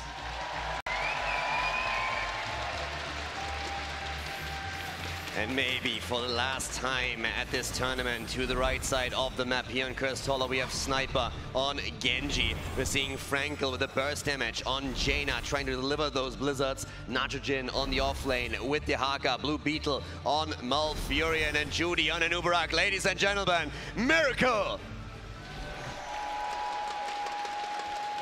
Calder, hold on one second. Come on, guys, give it for Miracle. They've had an amazing run. Let's get one more cheer for them. Miracle has been destroying here. Can they tie it up? I definitely want Game 5. I want Game 5 as well. That's why I asked for those cheers there. Miracle step it up here, and immediately you see the three-man lane that Dignitas loves to pull off on first Hollow. Raynor already up here in the top lane with the support to help him out, and he got Wubby on that front line to act as a pseudo tank. Shando's Clarity taken here for Blue Beetle as well. The combo with Jaina trying to get those cooldowns recharged, and you can get a lot of damage out if he does his job well. So we're going to find out if the damage output is not going to be enough, but they need that setup, and that's where Judy comes into play here on his Anubarak. But now it's the split on the map where we have a three-man topside for Dignitas trying to pressure the structures. Judy doing his best to slow this down, and Anubarak actually isn't the best when it comes to wave players, so he'll need some help pretty darn soon. Now Furion's on the way, while Miracle has started to put Jaina in the bottom right to start working on those giants, trying to offset this pressure from Dignitas. But if Dignitas ever scouts us out and actually comes to Toronto, as it zooms across the map, they will start to push up even more aggressively. Of course, if you have a Jaina in your midst, then going for those camps can be quite easy. The more she builds that up, and then you can just simply take those later on even more quicker than right now. You get a bit of pressure going through the bot lane. That's when Jin is going to have an easier time against Hanzo. But you also, at the same time, give up some topside control, and that resulted in one tower nearly taken out by Dignitas. That's right.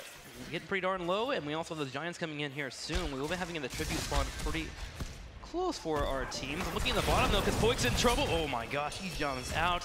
Even his brother can't find the kill. Good reaction by him though. Very quick reaction. Yeah, and immediately jumping out. He already knew that something was likely coming his way here, but that was definitely an attempt by Miracle to just simply blowing apart here. And it's important that he doesn't die there too, because he has to defend that giant push coming on the bottom. Yeah. And if suddenly he gets picked off, the Dignitas and their entire attempt to push down the battleground and grab down this keep here in the middle, or get support in the middle with that bruiser camp, suddenly just goes completely away because Raynor has to go to the bottom lane. And talking bruiser camp, Sniper actually goes down in a one-on-one against Poik. Oh my god. How?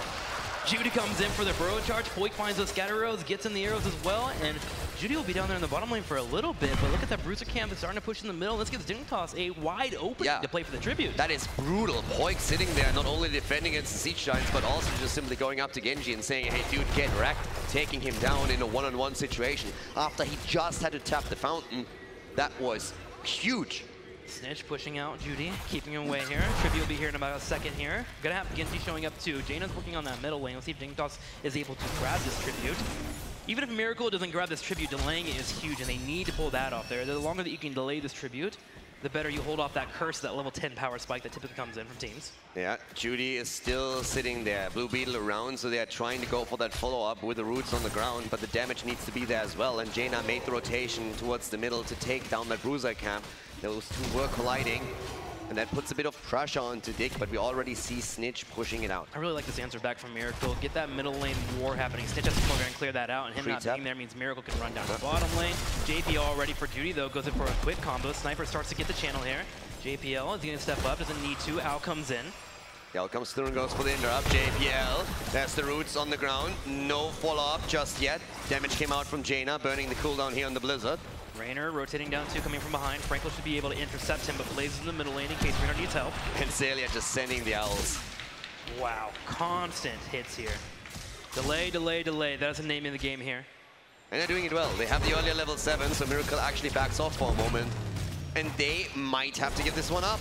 They're trying to look for the angle, but the shots don't connect, and that Sniper running away as Dignitas secures the first tribute of the game. Sniper unable to get that full connect there. The experience also going to lead up Dignitas. So on all fronts, Dignitas got to be happy. They have a kill, they have an experience lead, they have a tribute, they're building towards level 10. Things are looking great. Miracle's gonna have to find a way to find a pick or two to make sure they don't fall too behind. Yeah, exactly. If Miracle isn't careful, this is going to be the end for them on their road to a potential grand final at BlizzCon 2018.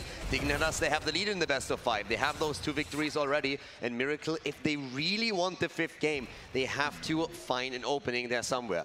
Now granted, a lot of this is going to come down to level 10 and how they can play around it. Yeah. But at this point, Dignitas is definitely taking these small leads that they've been talking about. And you gotta love the lane setup too. With putting Hanzo in that bottom lane, you have him as close as possible towards that boss in case you do find the picks that you're looking for. And if Dignitas does ever find that pick, you can say, all right, Hanzo, hop on top of there, I'm on my way down. And you get those scatter arrows, and you shred through that puppy. Now, Dignitas is clearing up the middle lane. Tribute spawns here on the bottom left, just typically in favor of the blue team. Exactly, so they have the tribute spawning on their own side. They're also the team that has a slight lead in experience here, but the Haka at the top lane can offset all of that. Miracle is going to try and delay, make sure that the Haka gets some value. In an ideal world, he would even find the engage here and open up a kill opportunity. Already the flip into the backline, the roots on the ground, so is the Blizzard as Miracle dishes out the damage, but the jet propulsion and the kill. Jaina is down and Blue Beetle might be next. Malfurion's in trouble. Sniper goes in to get some damage out, but Zelia comes up from the side. He's going to have a Luna Flare out pretty darn soon. Can he land it on Judy? The slow comes out. Judy's going to go and start retreating. Dahaka just a bit too late. Dignitas immediately turn around and get the kill, and here's what we've been talking about, that boss race. They go for the boss straight away, and why wouldn't they? You have Hanzo in your lineup, so there is the damage. Miracle, they already know this is coming. They're trying to get the boss towards the top side. Garage is there, might send it all across the screen, but to be honest with you, Dignitas with the level 10, with a push, can go for an easy fort here. The world is their oyster at this point. Dignitas, they have their sights locked onto the grand final, and Miracle so far looks like they might have trouble coming back into this. And Dignitas was having a 2-0 lead on the Tributes side. We're going to go ahead and push the bottom lane instead. Commit to that fort, commit to that keep wall, get that opened up here. Even have Garrosh rotating down to grab that eye in the sky there to make sure that they do not get flanked down by Miracle, who is currently working on level 10. Yeah, Garrosh is already sitting at the side here. The fort at the bot lane is about to go down. You have a 1.5 level lead now. Dignitas making the rotation, will be even staying around, making sure that he picks up the experience in form of waves here, so not missing out on a beat. Tribute spawning in 25 seconds. Dignitas working on the Bruiser camp. They'll have that pushing in the middle. Miracle's already done those, as that'll be pushing in the middle. The top boss is heading towards that fort. Dignitas can actually just leave that alone if they would like to, but you can also put Hanzo up there to clear that up thanks to the scatter arrows. And this is of course the time where we could see the first curse. Miracle is going to try and at least secure that tribute for themselves. They have Notch in the bot lane. He can help with the defense. It's a very early boss, so it's not going to do too much damage here. But Dignitas has taken a significant lead. And Curse at this point would put Miracle into an incredibly difficult situation, since they are already losing the outer defense here. Miracle does have Dahaka coming from the side. Taunt comes out. Sniper goes in, but a new wreck is already down. Bunker out once again from Wubby, and Dignitas piles in. Nacho Jin about to fall here. The burrow in the last second is going to delay the inevitable as we have the second kill coming through. Dahaka eliminated, and Dignitas going for the tribute, securing the curse in their game and putting Miracle on notice.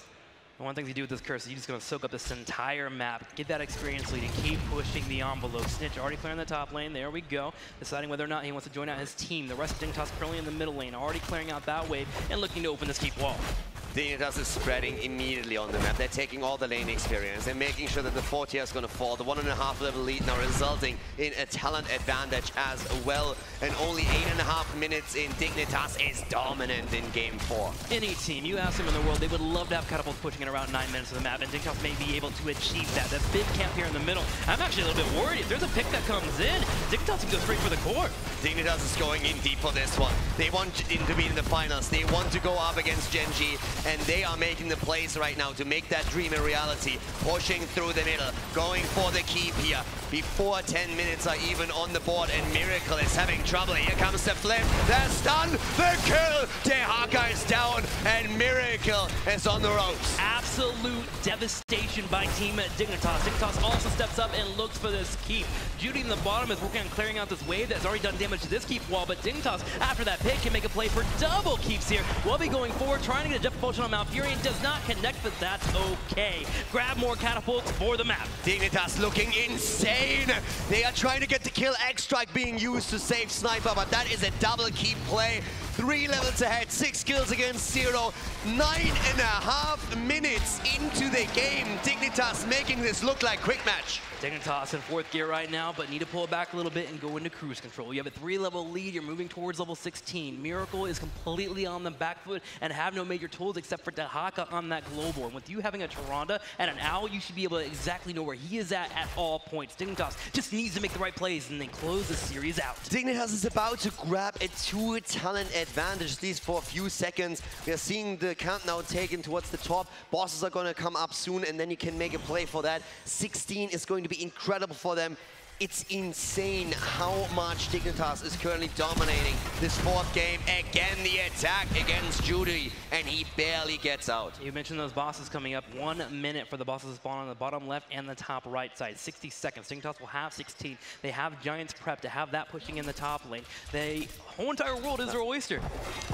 No giddy up this time. We have the rallying cry for Snitch, so getting the extra movement and attack speed. You are using your Inspire around allied heroes, and that definitely has pushed them over it for a couple of times in these big team fights that we saw. Pain and Red still coming in as the level 16 talent, but Miracle, they need a miracle right now. An incredible one at that, because they are down for the count. They haven't even found a kill yet. Yeah, they are getting into YOLO territory. They even go to that boss bottom left, see if they can maybe scout out Dignitas, get an idea where they're at. Now the Giants being grabbed on the top left, they know at least one is in that area. Dignitas hiding all vision on the battleground. They don't want Miracle to know where exactly they are. Miracle getting ready for that boss. About to pop up pretty darn soon for both of our teams.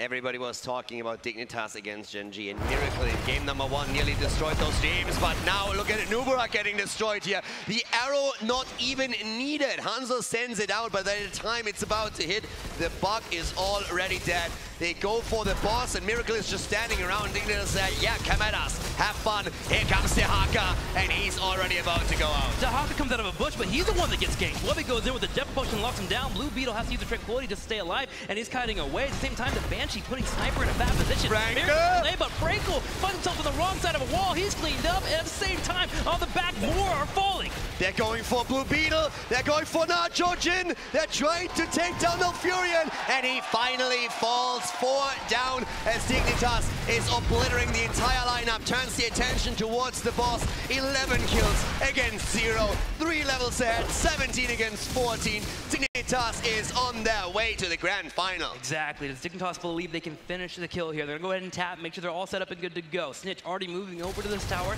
gonna try and grab it. Judy trying to slow down time here. It's dropping a cocoon to give time for his teammates to come back. Yeah, they will have the time to come back. The question is, can they even defend here? The keeps are gone, and Dignitas has a 3-level advantage. They have a talent advantage. They have catapults at the bot lane. The boss is moving in. Miracle trying to set up that defense. Arrow missing, but does it even matter? Does it even matter here? Can they defend? Immediately Stitch moves in. Boyk on the back left here trying to kite away. You have Sniper trying to chase on the backside. Has to use the X-Pack to escape. Whoopi is about to fall here, but they kill Genji instead. He's down. Najoshin is about to fall here. He's moving into the boss stun. Barely gets out. And Nubarak trying to re-engage and turn it, but he dies next. Frankel can't even get into a spot to drop any damage here. Another one falls. Najoshin gets picked up. It's going to be a total of 3 picked up. Blue Beetle and Frankel, the only ones left here for Miracle. 2 down, and they're going for it. Team Dignitas take down the core on Curse Solo and advances to the grand final of BlizzCon 2018 to face Gen G.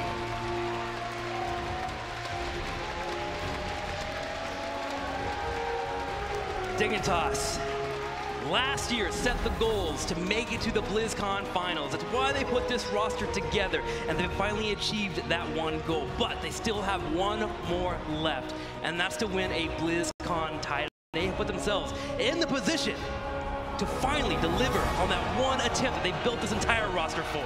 We talked in the past about they always had this slow start into the series, and today it actually was true once again. They lose map 1, but then they come out swinging. 3 dominant performances accumulating in that last final victory here on Cursed Hollow. Not a single death on their side, 14 kills against 0. Gen G has definitely been put on notice here. They know this is going to be a tough grand final for the Greens. Dignitas definitely gets the big victory, but Miracle, man, you got to get some cheers for this team here. They made it so far, and this is a roster that I'm going to be keeping my eye on next year, because they deserve the position here at BlizzCon, and I hope to see them back once again. They had a fantastic run in the tournament, but they were a bit outmatched here in the semifinal. They had a great start into it with the first map win, but then afterwards they crumbled. Dignitas getting prepared for the Gen G rematch that we've all been waiting for. MSB, that magic was so great to see. But let's go ahead and send over to Kevin, who is actually talking with Snitch right now.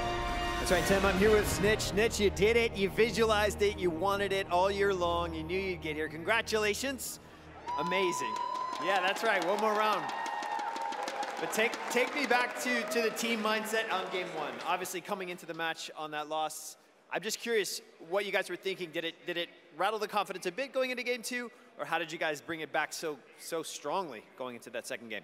I think it was actually complete opposite for us. I think game one gave us a lot of confidence. We felt in complete control the whole game, and it felt like it was our mistakes that threw it. So in that sort of scenario, we felt like we were the better team straight away coming into the series after that match, and we knew like if we just play clean the rest of these games, we'll take them all very easily.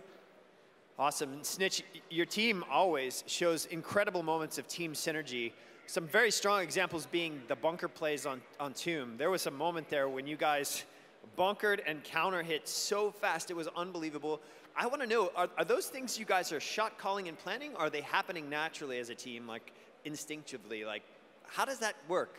I think it's definitely a bit of both. We've been exposed to these sort of scenarios so many times, and Whoopi's so confident on Blaze that every time these things go, he starts screaming bunker, and everybody immediately, thinks, get in the bunker, burn, we're looking to turn. Like, we've kind of made that play so many times. I think it is kind of ingrained in everyone. I think for our team specifically, we like to everybody brings individual plays to the table, and we try to get it in everybody's mindset, how those plays work, how we make them work as a team. So I think as time's gone on with Blaze in the game, we just all grown to understand how it works through Whoopi, teaching us the rest of the team how to play with it, and then it lets us all use it to its maximum potential. Well, it's a beautiful thing to watch. It's really, really amazing. I know I'm going to let you go. You got to get ready for this grand final match. But like I said, Gods of the East versus Gods of the West. It's happening. The dream's coming true. You got Gen G. I want to know what you have to say to your fans, your families, anything at all. The floor is yours. I mean, we have so much support here. It's incredible. BlizzCon's always an amazing stage to play on, and this is the reason. It's the community, the fans. It's so amazing to have so many people supporting you. All the North American fans here as well who want us to win for the West. We're going to do the very best we can. We've trained our whole year to come here. We're so very thankful for your support, and we hope we can bring it home. All right, man. I'm going to let you get to it. Congratulations. Snitch, everybody. All right, we're headed back to the desk.